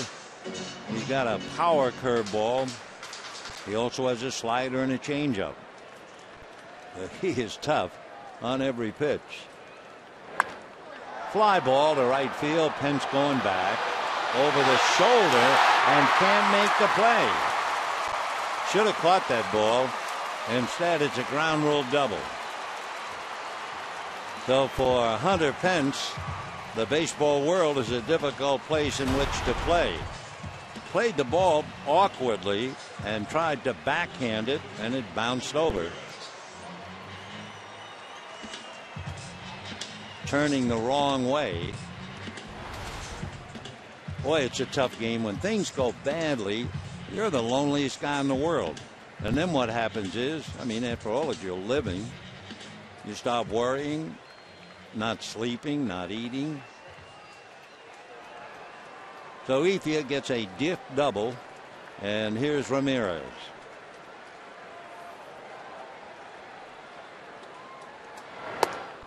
Ball 1. Ramirez struck out, then lost a hit, ripped the ball. Sandoval made a great stop, got up, threw low. Belt made a great catch at the other end.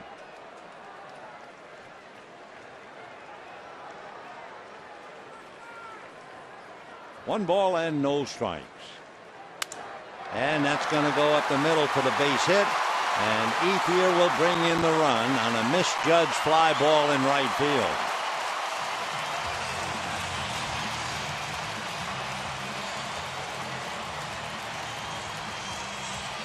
And nowhere to hide for Hunter Pence.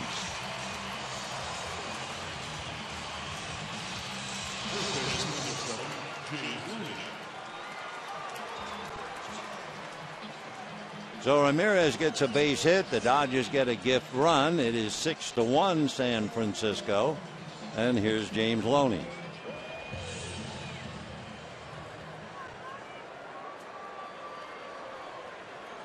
Loney grounded to first and singled. Got as far as third in the 5th inning. Whoops. Oh, he had him if he had made an accurate throw to first. Hanley way off. Just did get back. See him kind of taking a casual lead. Just lunged and got the foot just ahead of the tag. Well, he's very fortunate not to have been picked off.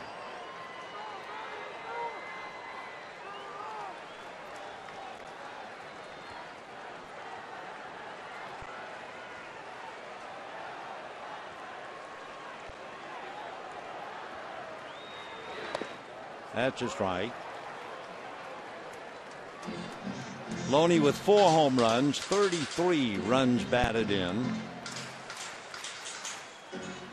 James at home has been hitting .273.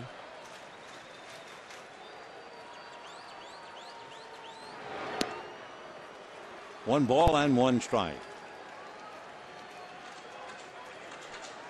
Loney has been successful against the Giants this year. In 9 games prior to tonight, he was hitting .292 against San Francisco. Ball 2.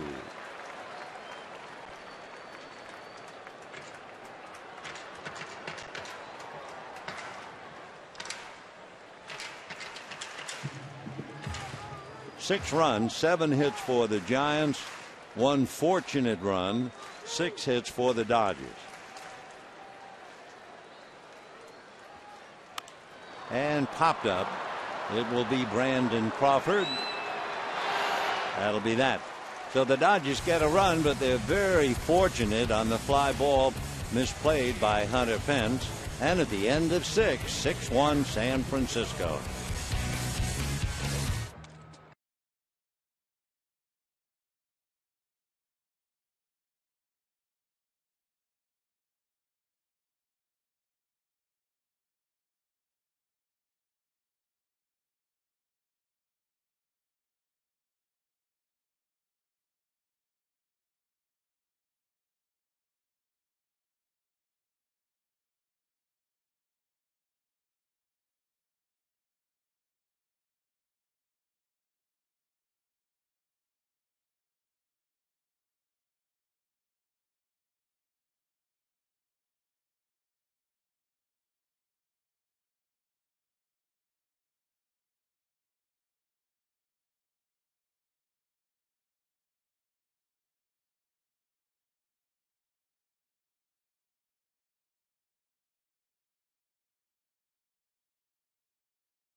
Your Southern Cal.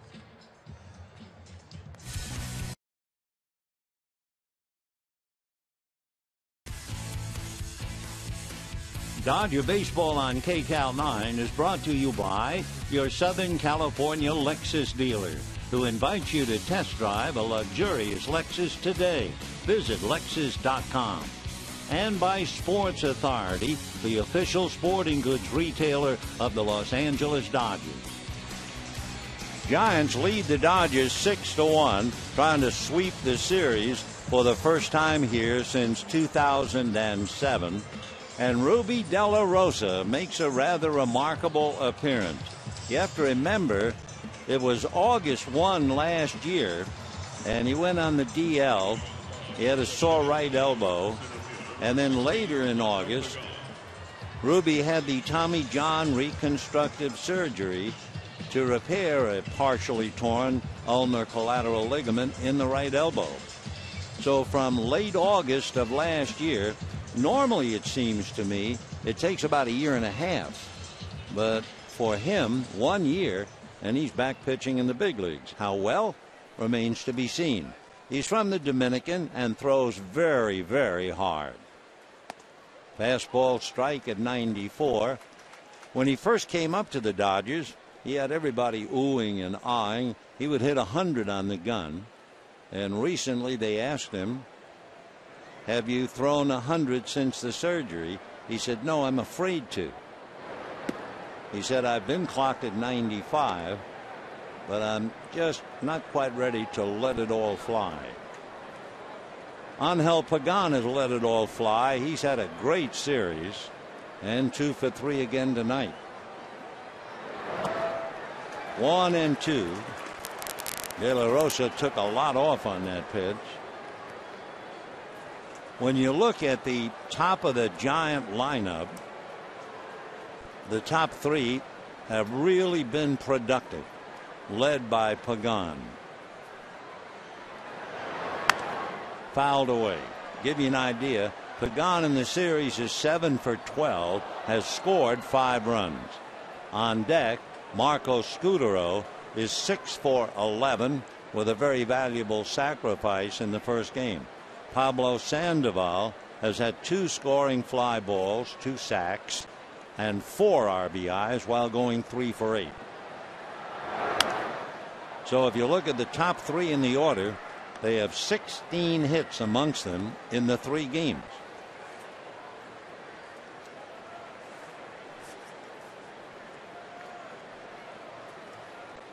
One and 2 the count.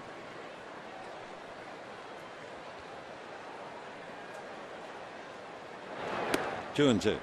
By the way, when Andre Ethier got the gift double, when Pence turned the wrong way, then tried to correct and couldn't do it, that was his 30th double for the 6th consecutive season. That's the most in franchise history.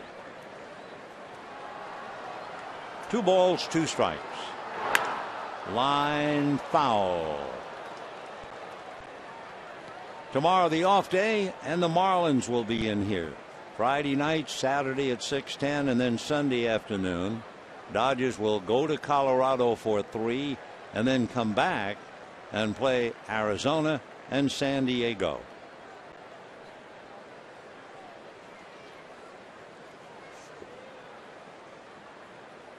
Pagan 1 for 3 in the past against De La Rosa. Ruby goes 3-2.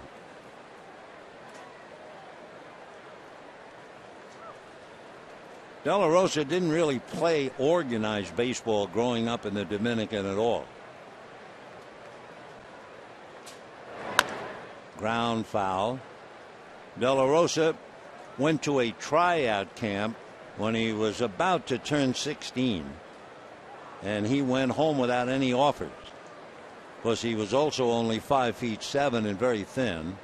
Now he's 6'1" and about 180. 3-2. And all the way to the backstop. That's his 10th pitch, and Pagan draws the walk. So Angel Pagan having a tremendous series, and the batter now Marco Scutaro. Scutaro single to center, lined out to center, double to left, 2 for 3.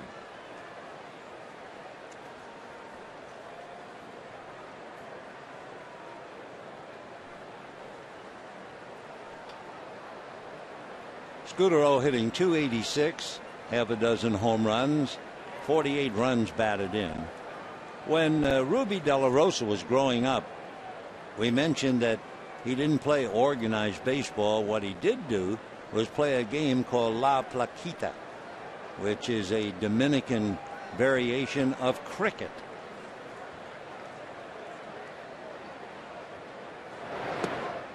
And ball 1. What they would do, they tell me, the kids would flatten a large can, use it as a target approximately 60 feet away or so, and De La Rosa would repeatedly hit the target and kept throwing harder and harder.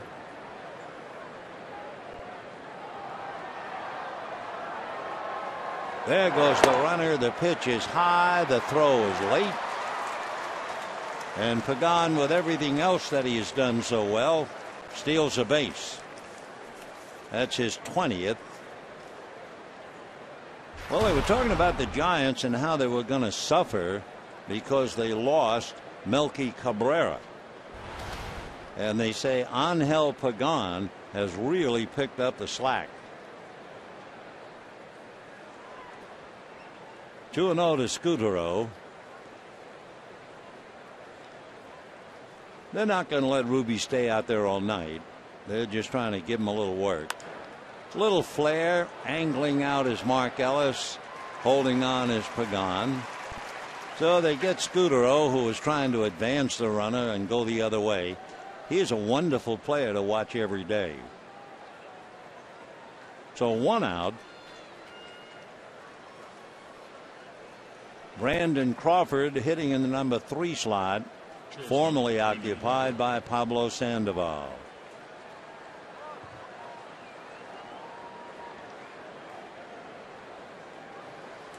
Brandon went to school at UCLA.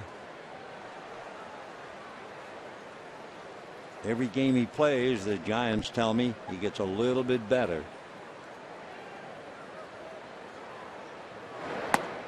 Check swing. That fastball at 93. I remember asking Frank Jobe about the results of the Tommy John surgery, which really should be called the Frank Jobe surgery. I mean, it's now used by everybody.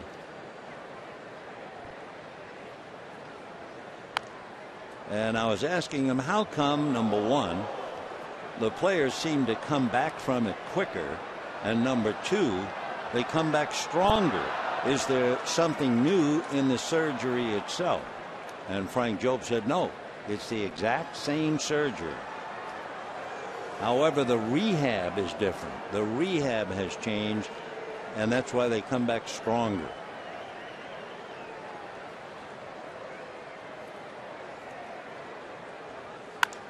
And lifted to straightaway.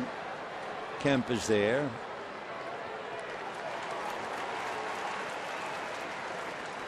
So following the walk and the stolen base, Scudero popped it up. Crawford pops it up to center. And here comes Hunter Pence. Right fielder, number 8. If you ever tried to play this game, you have to empathize with Pence. It is a maddening game. Trying to fight his way out of it. The world has gone black for him since July 4th.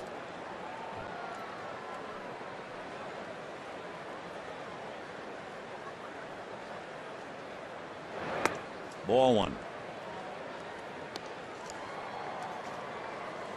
I don't know Hunter Pence personally, but everybody I know who does know him say he's a great guy.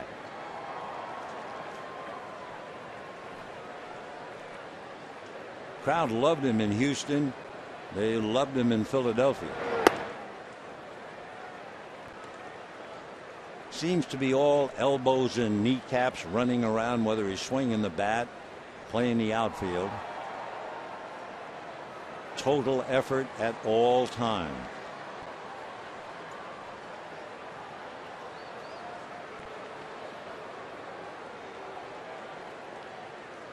Constantly in motion, too. And ball 3.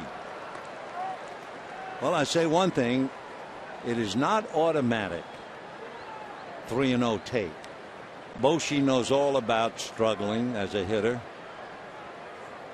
He's probably green lighted, and whether he swings or not's another story, but he's trying to help Pence as best he can, so I figure he could swing, but that's ball 4. Well, that in itself is a credit to Pence. I mean, when you're struggling 3-0, you figure he'd be up there flailing away, but he took ball 4. Third baseman, number 13, Joaquin Arias. Joaquin Arias hit a 2-run home run in the first inning and doubled in the 6th. Don Mattingly making another sad trip. We'll see whether it's a double switch. Normally that's what you get when you talk to the plate umpire. And with that, we'll be back.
Carl's Jr. $6 burgers made with 100% Black Angus beef.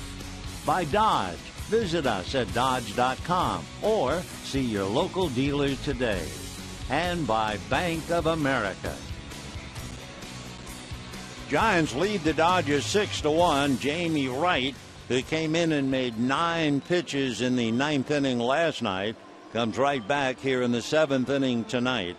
For Ruby De La Rosa, making his debut, coming back from Tommy John surgery 1 year following the surgery. He made 20 pitches, got 2 outs. Dave Hansen pats him on the back. And remember, of the 20 pitches, it took him 10 pitches with Pagan. And Angel Pagano fouled off a bunch, eventually walked. So right now, inherits runners at first and second. Juan Rivera takes over in the double switch for James Loney. And Arias at the plate. Joaquin hitting .277, 3 home runs, 24 runs batted in. And that's going to go into right center field. So at least 1 run will score. Here comes Pence. The relay will be a non-relay, 2-run score. Ellis got the ball but looked and figured no chance. So Arias doubles in 2. It is 8-1 Giants. Matt Kemp having to go deep into the gap. And for Arias, what a night.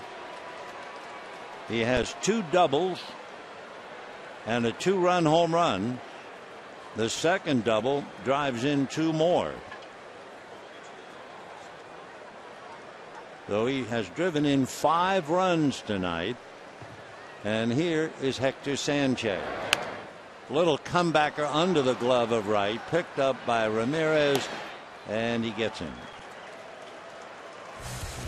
So as if they need it, the Giants get 2 more. They've scored 5 times in the last 2 innings, and they lead 8-1.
Presented by Coca-Cola. Please join Nancy B as we all sing, "Take Me Out to the Ball Game."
What a night for Joaquin Arias and for the Giants. The incredible Joaquin man has 5 RBIs, 2 doubles and a 2-run home run, and leading the Giants with their 8-1 lead.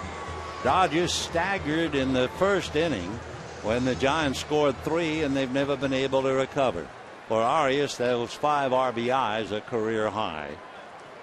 Luis Cruz, ball 1. Cruz flied to left, flied to right, 0 for 2, hitting .284.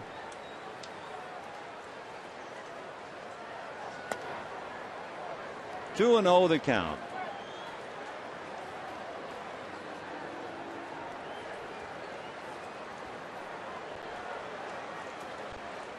Matt Cain sitting on top of an 8-1 lead. We mentioned at the very start, when the Giants scored 3 in the first inning, that when he gets 3 runs, his record is 11-0. You can imagine his record when it's 8-1. Fly ball, curling foul, and will go out of play.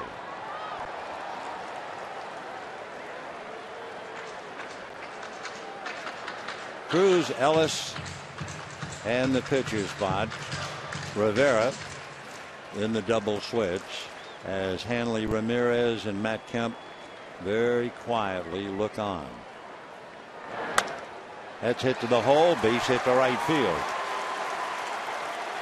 So Cruz 1 for 3. A.J. Ellis coming up. You know, Hello Kitty Night at Dodger Stadium is back by popular demand. Wednesday, September 5th. Fans with the first 50,000 tickets at the game receive their very own Hello Kitty tote bag. For tickets, visit Dodgers.com/promotions.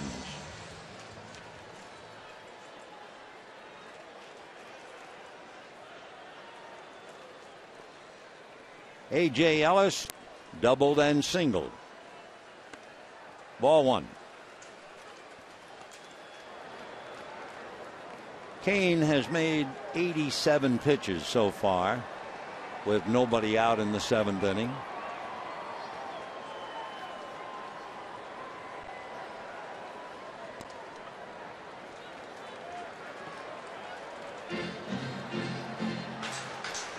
Two balls and no strikes.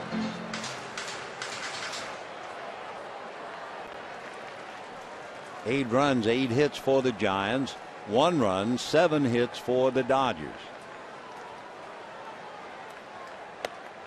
Off the plate. Cain tonight has not walked a batter. He is 3-0 to Ellis.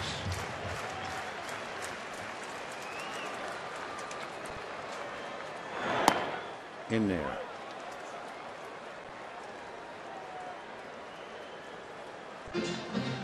I promise not to do it. I promised. 3 balls, 1 strike.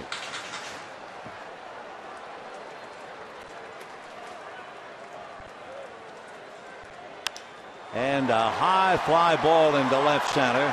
Calling for it is Pagan.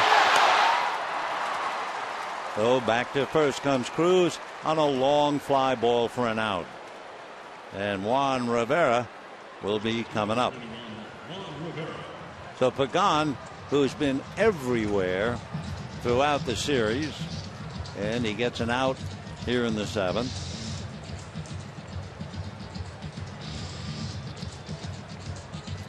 Wonder about the Atlanta game tonight. I think they played in Washington.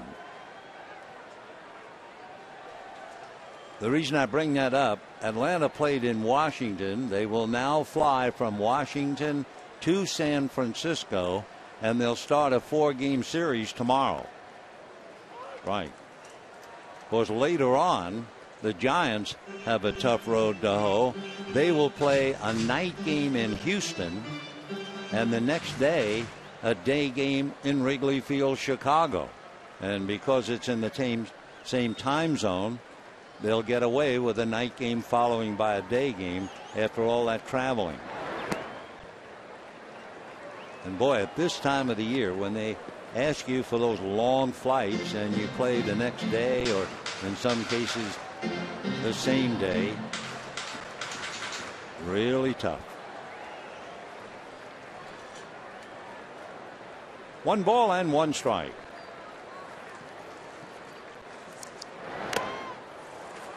One and two. The Giants scheduled to play Atlanta. They have beaten Atlanta 2 out of 3. Dodgers won 2 out of 3 from Miami on the last road trip. 1 ball and 2 strikes. 8-1 Giants. Bottom of the 7th. And a drive to left, and that's going to carry over the head, and a diving magnificent catch by Justin Christian. Over his head, and somehow he caught up to it and got hurt as well. What a play. Whoa.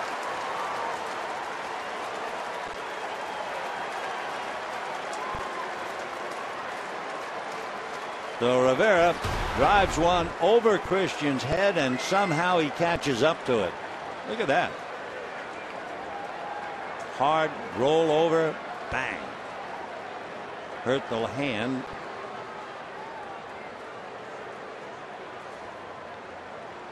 What a marvelous hustle play. And with your team leading 8-1, and look at Matt. Boy, that is a masterpiece. They show it on Diamond Vision. Great play by Justin Christian. The fielder, Shane Victorino. So Shane Victorino 0 for 3. He lost a hit on a good play by Arias when Joaquin was playing shortstop. That was back in the 3rd inning. Ball 1. Ramirez lost a base hit on a great diving stop by Sandoval, and then a great pick by Brandon Belt on the throw. So this is the 3rd highlight defensive play by a Giant player. 1 ball, no strikes. One very good reason, of course, not only the score. In fact, when you think about it, the score has nothing to do with it. The big thing is Kane is throwing strikes, no walks. So a pitcher throwing strikes usually gets fine defensive support, but tonight it's been rather extraordinary on those 3 plays.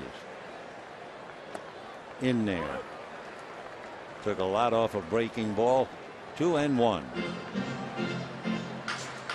Victorino hitting .257, 10 home runs, 47 runs batted in.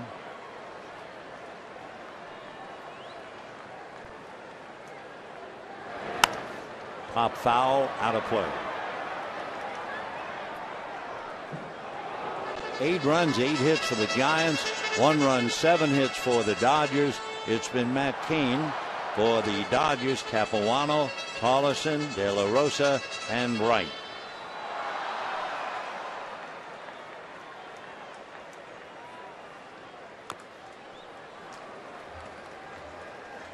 Two and two.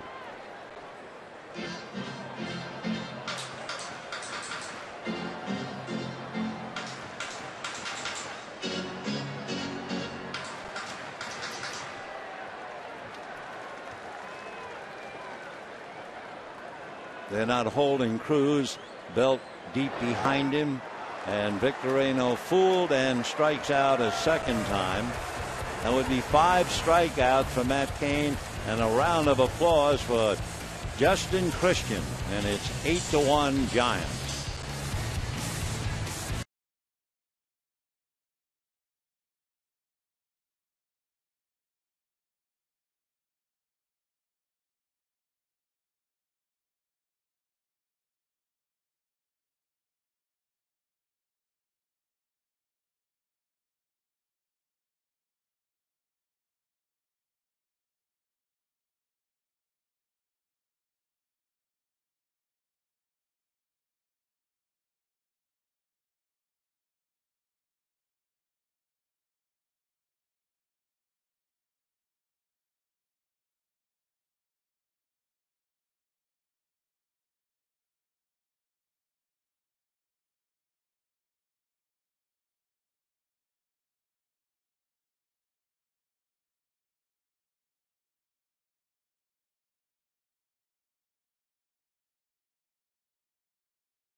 in this series. So when this game is over, Giants will have won 7 of 12, and there's 3 left in San Francisco and then 3 left down here.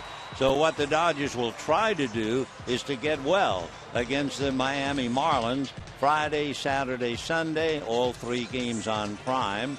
Then they'll go over to Colorado for 3 and come home and play Arizona and San Diego.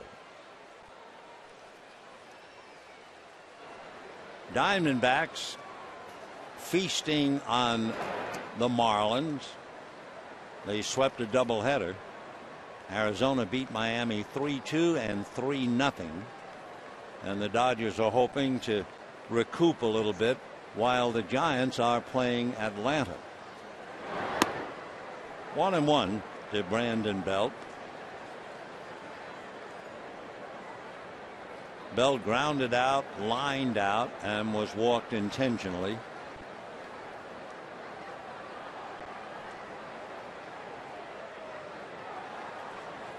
One and 1-2. Giants, of course, have had a lot of problems when they lost Brian Wilson, their great closer. So their bullpen is a little weary and would be considered somewhat weak.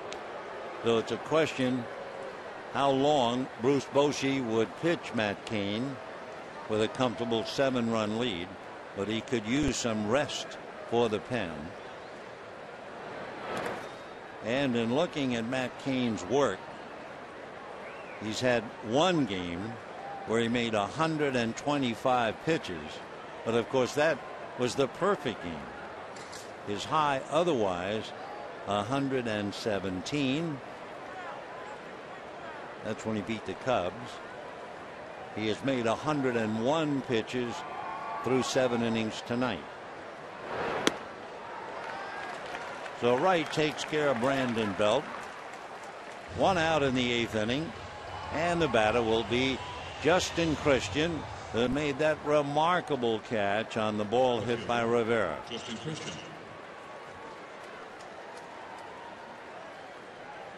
Christian is flied to right, grounded out, and walked 0 for 2.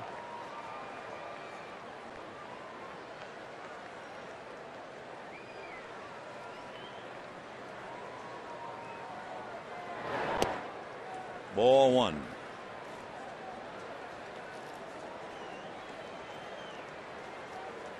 Christian, who has spent most of his career, if not all of it, in the minor leagues. And we're talking about 10 years. If you add up his major league experience, 24 games with the Yankees, 18 games with the Giants, 42, and then the few games he played this year.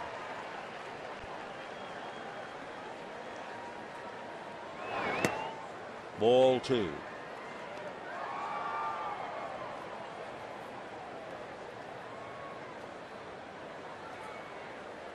Justin certainly a dedicated player.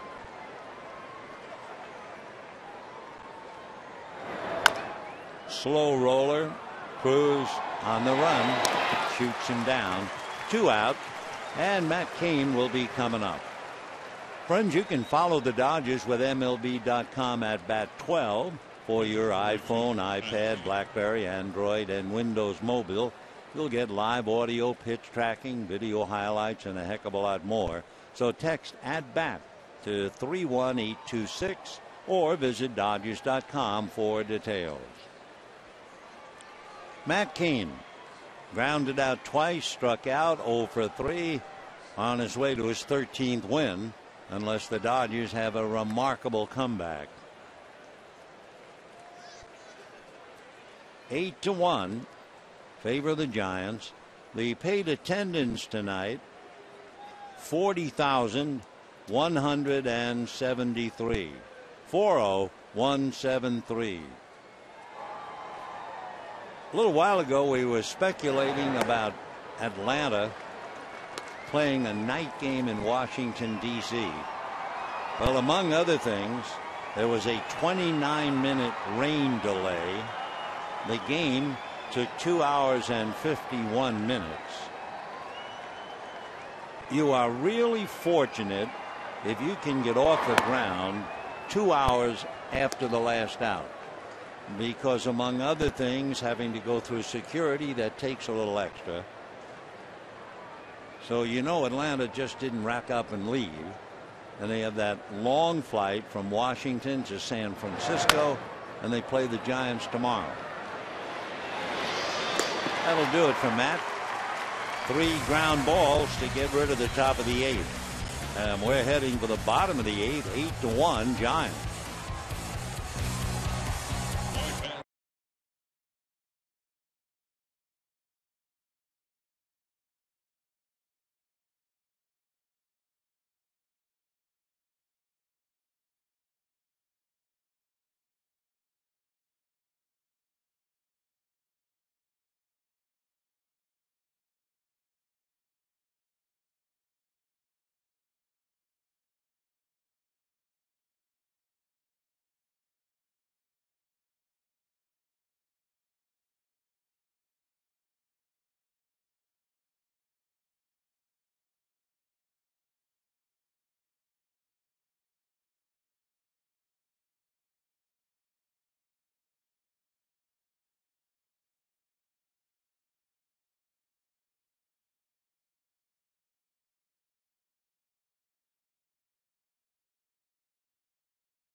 Dodger Baseball on KCAL 9 is brought to you by Carl's Jr. $6 Burgers, made with 100% Black Angus beef. By Infinity, luxury cars that deliver inspired performance. And by Bacardi. Bottom of the 8th inning with the Giants leading the Dodgers 8-1. And certainly the Giants did not make it easy for the Dodgers to do anything in the series. I mean, let's go back. In the first game, Madison Bumgarner went 8 and did not walk anybody, nor did Romo, nor did Lopez. Last night, in a 9-inning game, the Dodgers got 1 walk. That was given up by Lincecum to Ellis, who was eventually cut down at the plate. And tonight, Kane did not give the Dodgers a walk. So besides the fact they haven't been able to score, they've gotten 1 walk.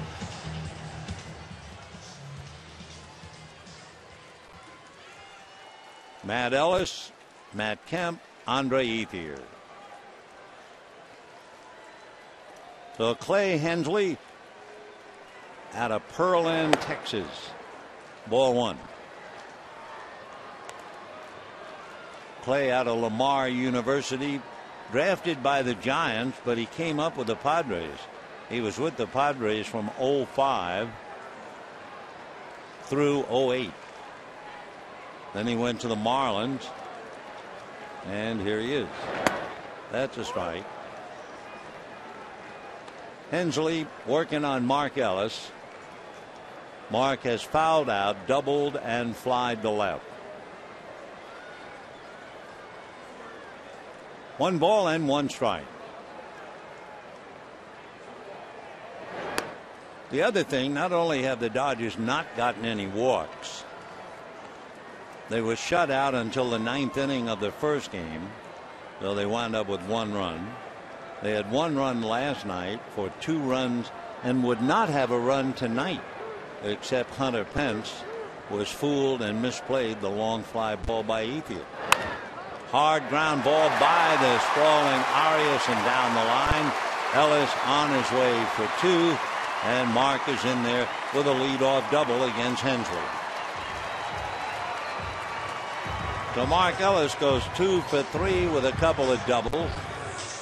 For Mark, he now has 13 doubles. 27, And Matt Kemp coming up.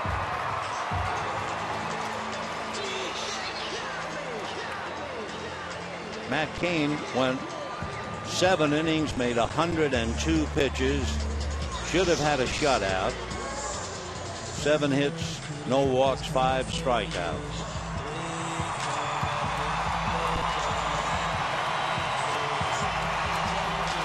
Matt flied to center, grounded to second, and struck out. 0 for 3.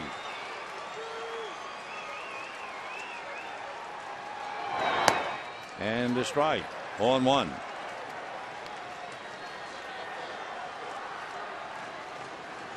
Hensley, basically fastball, slider, has a curve. Like so many, he now has a cutter as well, and a changeup. And a high fly ball to right center and deep. On his horse is Pagan. It'll bounce over the wall. That will score Ellis, and Matt will stop at second base, and it is 8-2 Giants.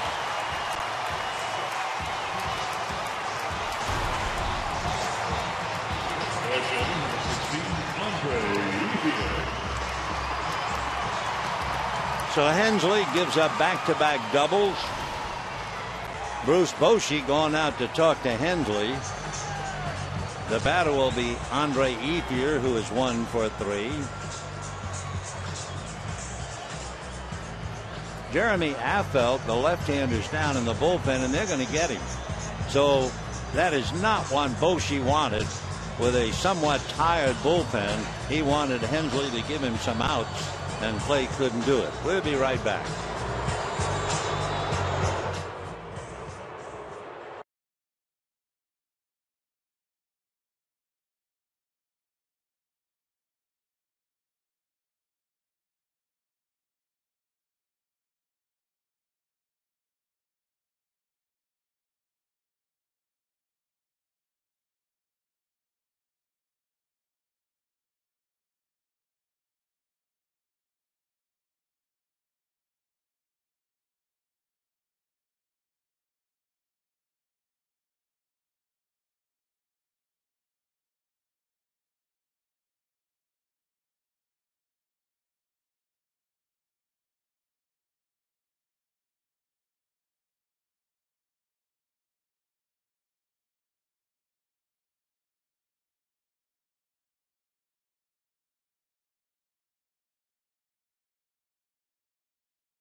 If there is a left-hander alive and well, Andre Ethier is going to see him. He saw Maharis and Lopez, and now he'll see Affeldt. And 100-point difference, righties and lefties. Affeldt 6'4", 220. Now normally we're keeping track, thanks to Aaron Charlton of Stats Inc. 25 times a left-hander was brought in to face Ethier, where Andre was either the tying or winning run or that kind of a situation. Twice it happened just the other night, and Lopez and Maharis got him. So the left-handers, they've been called in 25 times, and Andre's hitting .217. And since June 4th, when they bring in the left-handers, he's hitting .133. This, however, not a game-winning or game-tying situation, but they bring a left-hander in anyway. 0-1. Jeremy Affeldt at 6'4" and 220, working on Andre Ethier. He lives in Spokane. His father was a bombardier in the Air Force, flying B-52s stationed in Guam. So Affeldt went to school 2nd, 3rd, and 4th grades on the island of Guam. 0-1. Big roundhouse curveball and strike 2. Affeldt lives in Medical Lake, Washington. He was originally drafted by the Royals. Came up with the Royals in 2002. Spent a lot of time with them. Then bounced to the Rockies, the Reds, and this would be his 3rd year with the Giants. And a drive into right on an 0-2 pitch for a base hit. Stopping at 3rd is Matt Kemp. So Affeldt, no balls and 2 strikes, tried to come inside, and Ethier greets him with a base hit. And how sweet that must be for Andre. It's been so bitter against all these left-handers. So Ethier really, he was the one who hit the fly ball, badly misjudged and badly played by Hunter Pence, and that allowed Ramirez to drive in the Dodgers' only run. Now Ethier flares one to right, 0-2. Kemp is at 3rd, and here's Hanley Ramirez.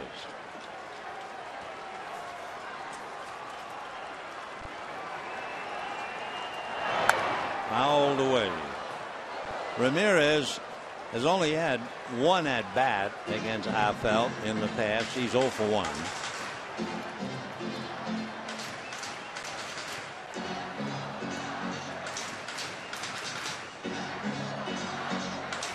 Matt Kemp standing at 3rd. Andre Ethier at 1st with a base hit. 8-2 Giants in the 8th. Juan Uribe is on deck. Breaking ball in the dirt. Nice save by Sanchez. 1-1 to count. Jeremy Affeldt is in his 46th game. He's 1-1, an ERA of 2.8, and his strikeout to walk ratio 3-1. We had Ethier 0-2, didn't get it inside enough, and gave up the base hit. 1-1. Breaking ball for a strike. 1-2. Affeldt had a full ride to go to Gonzaga, but he was drafted in the 3rd round by the Royals and became a pro. Among other things, he started a Jeremy Affeldt Foundation. He created Generational Live youth ministry. He speaks to high schools in Spokane during the offseason.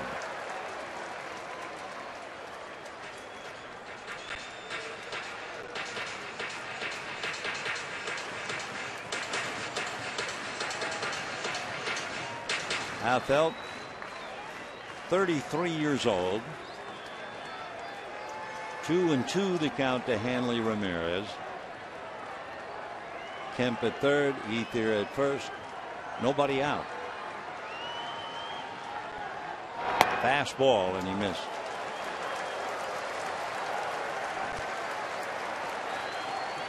The last thing that Bruce Bochy wanted after a tremendous 7 innings turned in by Matt Cain was to have to run into his bullpen. But Hensley couldn't help. Now here's Affeldt. Of course, they're still leading by 6. 3-2. Breaking ball. The Ramirez strikes out on a big curveball. 1 away. Boy, that thing had a bend to it, up there and down there. So that comes Juan Uribe, who will be hitting for Jamie Wright. Juan Uribe.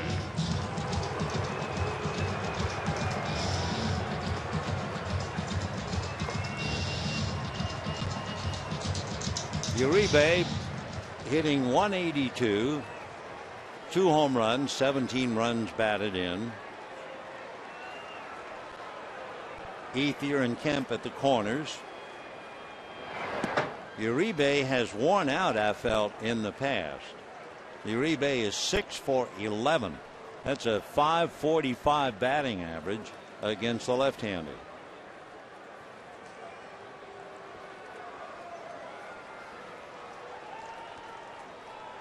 1 ball and no strikes. Check swing. 2-0 the count.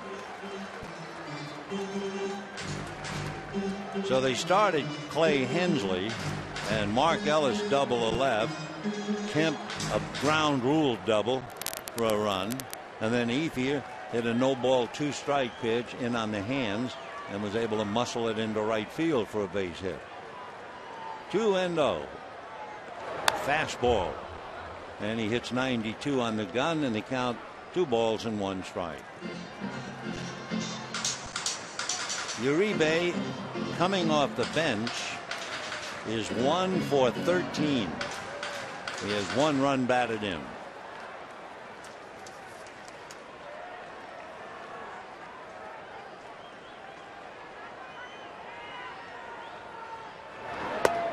Big breaking ball up and away.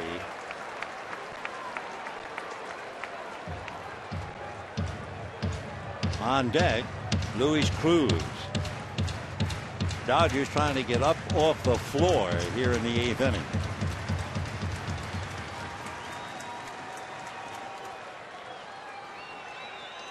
Three and 1 to Jose. And that's low at the feet for ball 4 to load him up. So Juan Uribe draws the walk. Ethier goes to second. Kemp holding at third. And the batter will be Luis Cruz. And here comes Bruce Bochy again.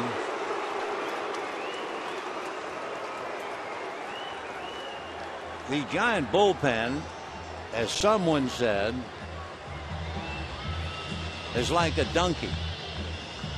A donkey is an animal that should have been a horse but was made by committee. Well, the Giant bullpen without Wilson is by committee, and we'll be right back.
Santiago Casilla making his second appearance. He was in last night's game.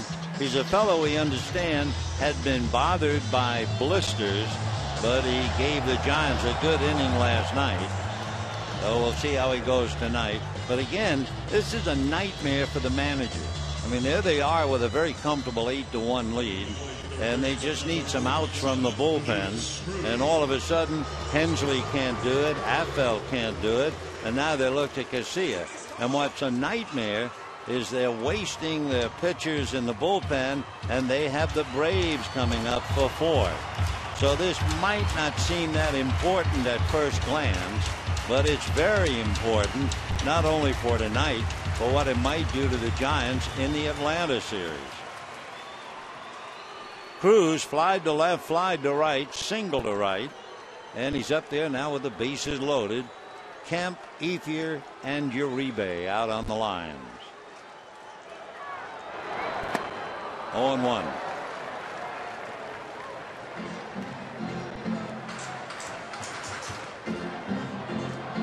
Santiago Casilla, 32 years old, from the Dominican Republic. About 6 feet, 190.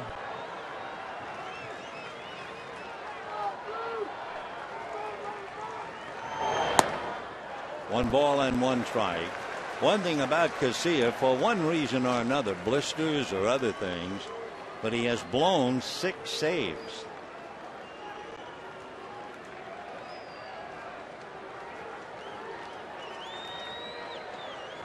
He was originally drafted by the Oakland A's back in 2000. 1-1. And a broken bat and a flare, base hit. In comes Kemp. Here comes Ethier. Uribe stops at second, and all of a sudden it's 8-4 Giants.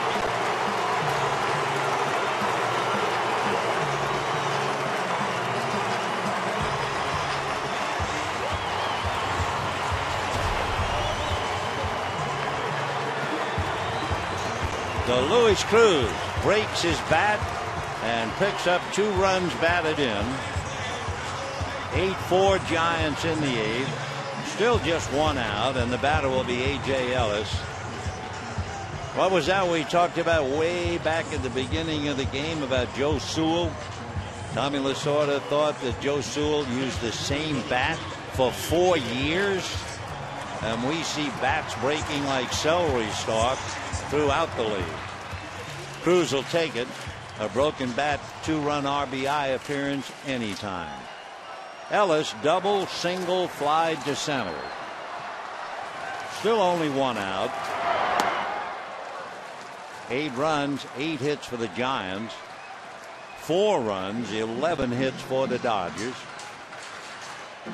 Ellis, 7th man to come up in the inning. Casilla, the 3rd pitcher to pitch in the inning.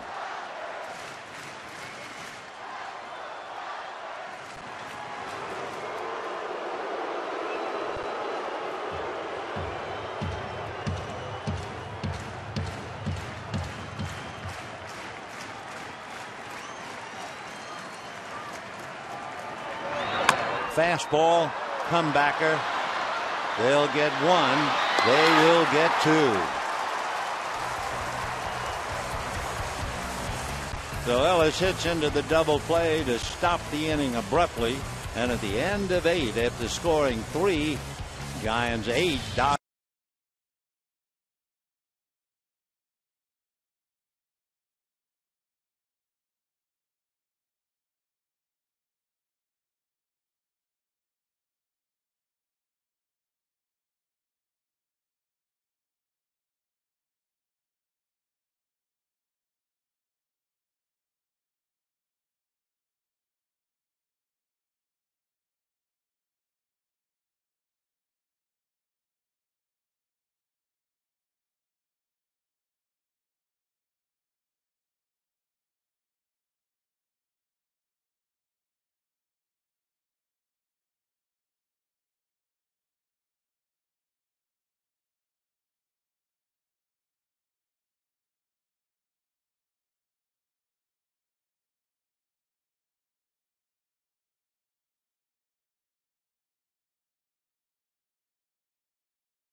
With the Giants leading 8-4, Kenley Jansen will be coming in.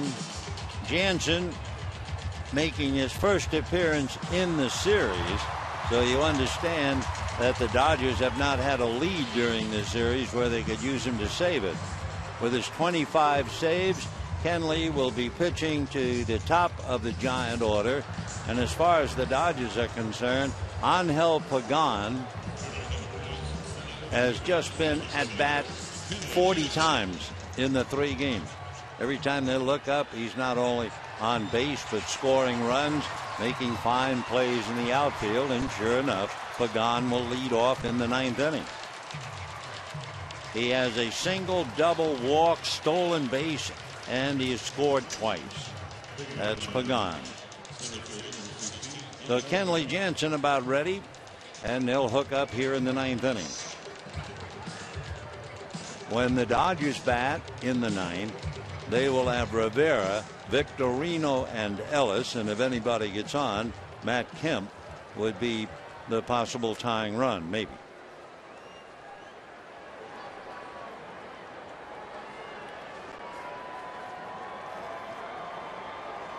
Kenley Jansen and Pagan. Pagan is 0 for 3 against him. A strike.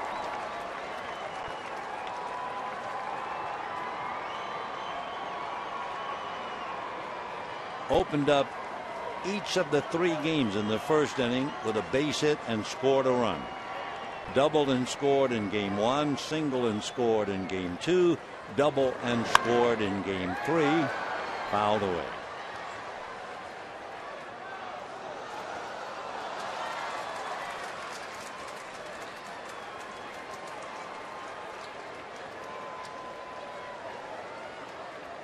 Eight runs, 8 hits for the Giants, 4 runs, 11 hits for the Dodgers.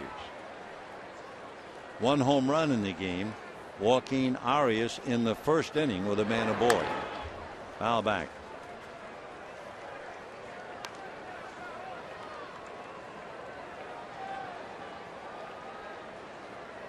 Luis Cruz, 2 hits tonight, trying to keep it alive there in the 8th inning. Not been any power. Ramirez had a home run in the first game. And Arias here in the 3rd game. 1-2 to Angel Pagan.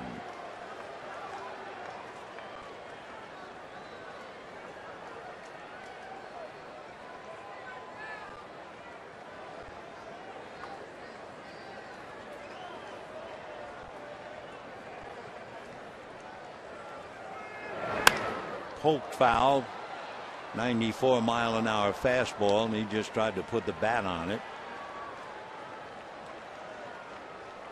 Kenley Jansen, the kid from Curacao. Some kid, 6'6", about 240 pounds.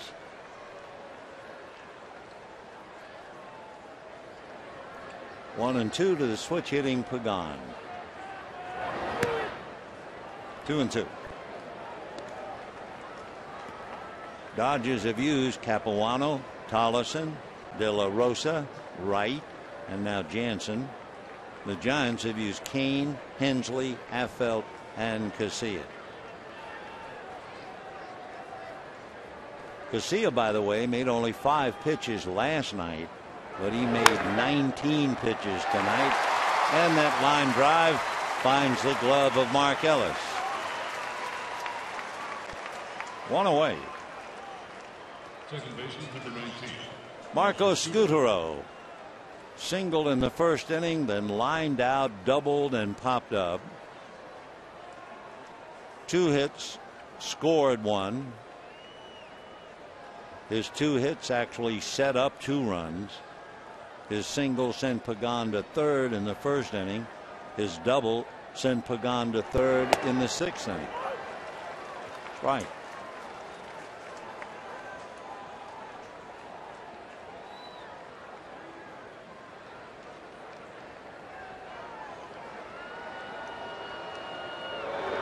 Whoa.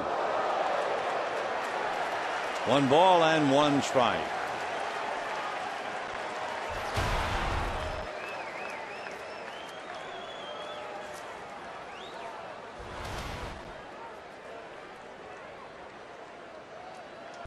For Scutaro, this is his first at bat ever against Jansen. 1-2. Interesting note on the game.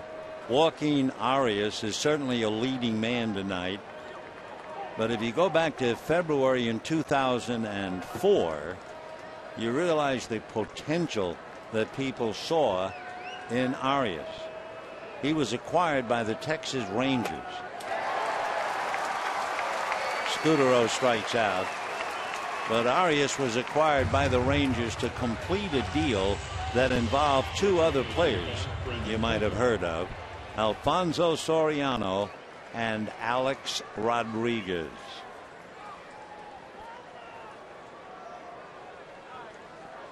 And he has played like A-Rod and Alfonso tonight. 5 RBIs. So here's Brandon Crawford.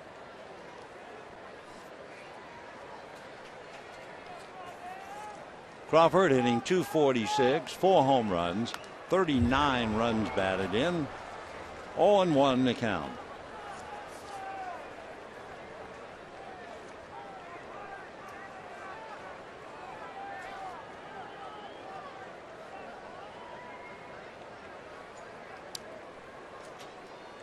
Two out, 9th inning, 8-4 Giants.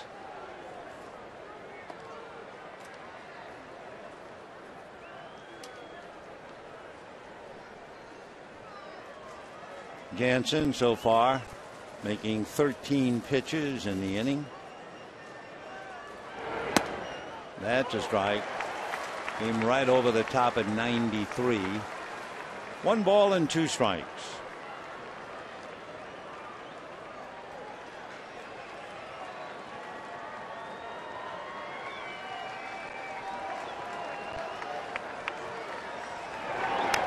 Foul back. To repeat, when the Dodgers come up in the bottom of the 9th down by 4, they'll have Juan Rivera, followed by Shane Victorino, followed by Mark Ellis, and if anybody gets on, Matt Kemp.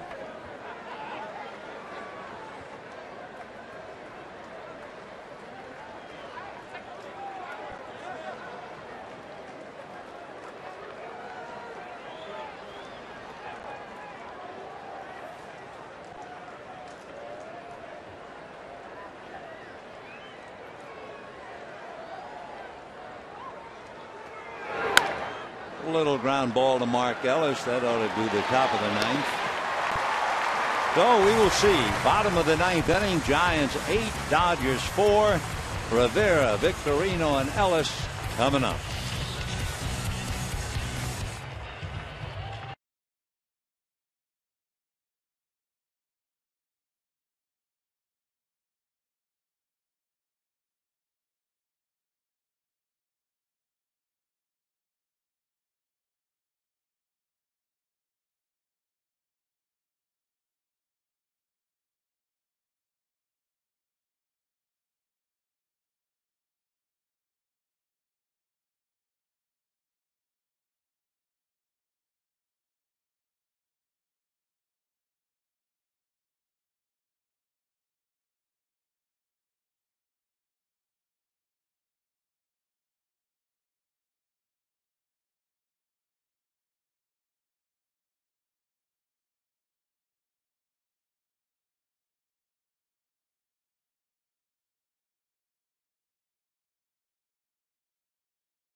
Eight to 4 Giants, bottom of the 9th inning. Juan Rivera came into the game in a double switch. Batting 9th, he's had 1 at bat and hit a ball that looked like an extra base hit over the head of Justin Christian, who made a highlight catch back in the 7th inning. So Casilla made 5 pitches last night, 19 pitches in the 8th inning, and now going to work in the 9th.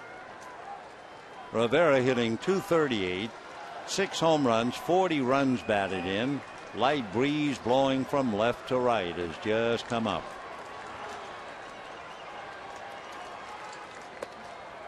Ball one.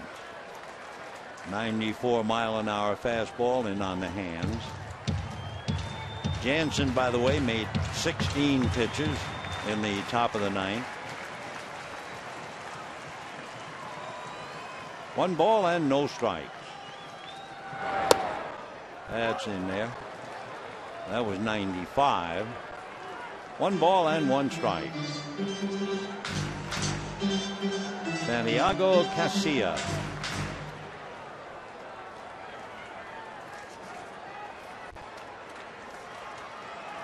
Casilla has 24 saves.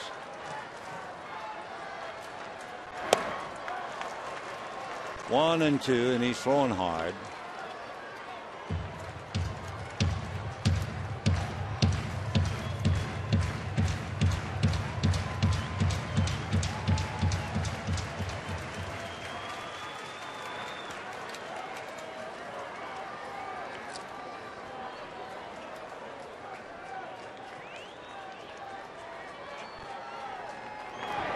And a fly ball to left field. Christian at the other end of it. That was a lot easier than the play he made on Rivera in the 7th inning. So 1 out, and the batter Shane Victorino. As we mentioned earlier in the game, if you wanted to just compare the leadoff man for each team, that's a huge difference between Pagan and Victorino. Pagan has really cleaned up. Victorino has been shut down completely.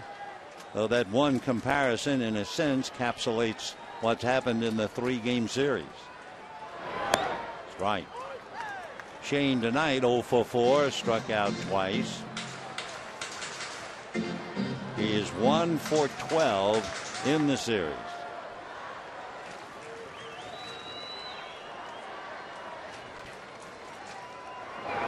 And slaps it into left field.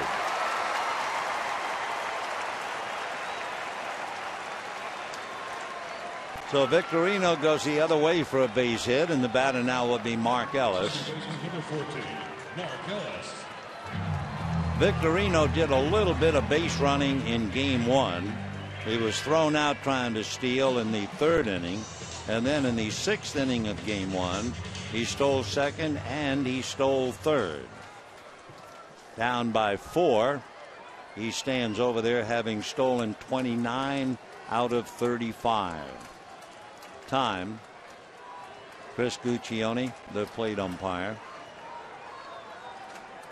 Mark Ellis 2 for 4 with 2 doubles.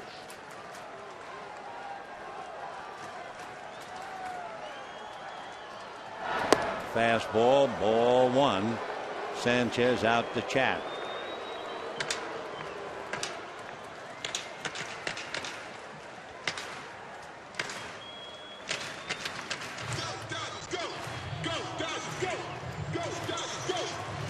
Eight runs, 8 hits for the Giants, 4 runs, 12 hits for the Dodgers. 1 home run that was hit by Joaquin Arias in the 1st inning with a man aboard. In there, 1-1 to Mark Ellis. Santiago Casilla was first signed under the name of Jairo Garcia, trying to appear younger to impress the scouts. And a high fly ball down the left field line, hooking, going foul. So Ellis gives it a ride. He does have 4 home runs. 1 and 2. After assuming a name and a younger birth date, eventually he changed his name from Jairo Garcia back to his true name, Santiago Casilla, and that aged him 2 years and 10 months. 1 and 2. Fastball.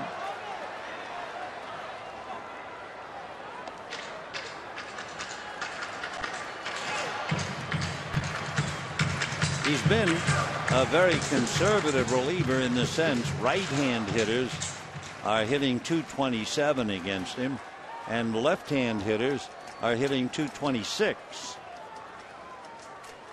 He has been extremely successful at home, but not on the road. That's in there. Strike three called. That was a 95-mile-an-hour echo. To see his earned run average at home is 1.7. On the road, it's almost 5.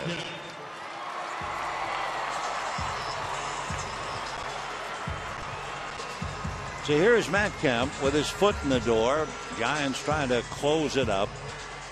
Matt flied to center, grounded to second, struck out, and doubled.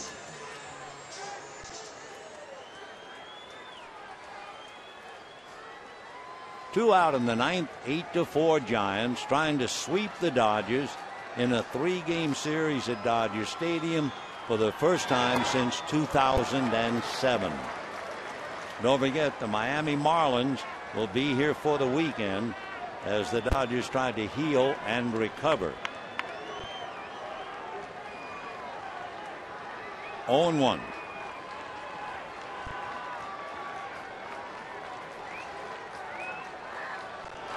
There goes Victorino, but no stolen base. That's defensive indifference. What it does do is take away the force play. 0-2 the count to Matt Kemp.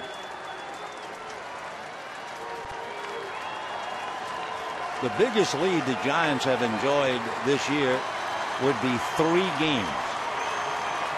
When they wrap this up, their lead will be 2.5 games. The biggest lead the Dodgers have had when they occupied first place would be 1 game. So the Dodgers coming home riding high after a very good road trip where they won 7 out of 10. But the Giants are on their way to winning 5 out of 6 on this trip and 14 of 19 on the road since the All-Star break. 1-2. And Kemp strikes out, and that ends it. For the Dodgers, a bitter disappointment. For the Giants, a great series. Dodgers fall 2.5 back and now await the arrival of the Marlins on the weekend. Giants go home and play Atlanta for 4, so it'll be a very interesting weekend. And what an interesting night for Joaquin Arias. 5 runs batted in, 2 doubles, and a 2-run home run. And you put him together with center fielder Angel Pagan, and those two just wore the Dodgers out all night. Matt Cain is the winner. He is 13-5, 1-0 this year. He is 4-8 lifetime. Chris Capuano, the loser, he is 11-9, and he is 1-6 lifetime. We'll be chatting with you Friday. If not, I hope you'll be out here with us. Miami, and it'll be Billingsley, Kershaw, and Haran. Until then, we wish you all a very pleasant good evening.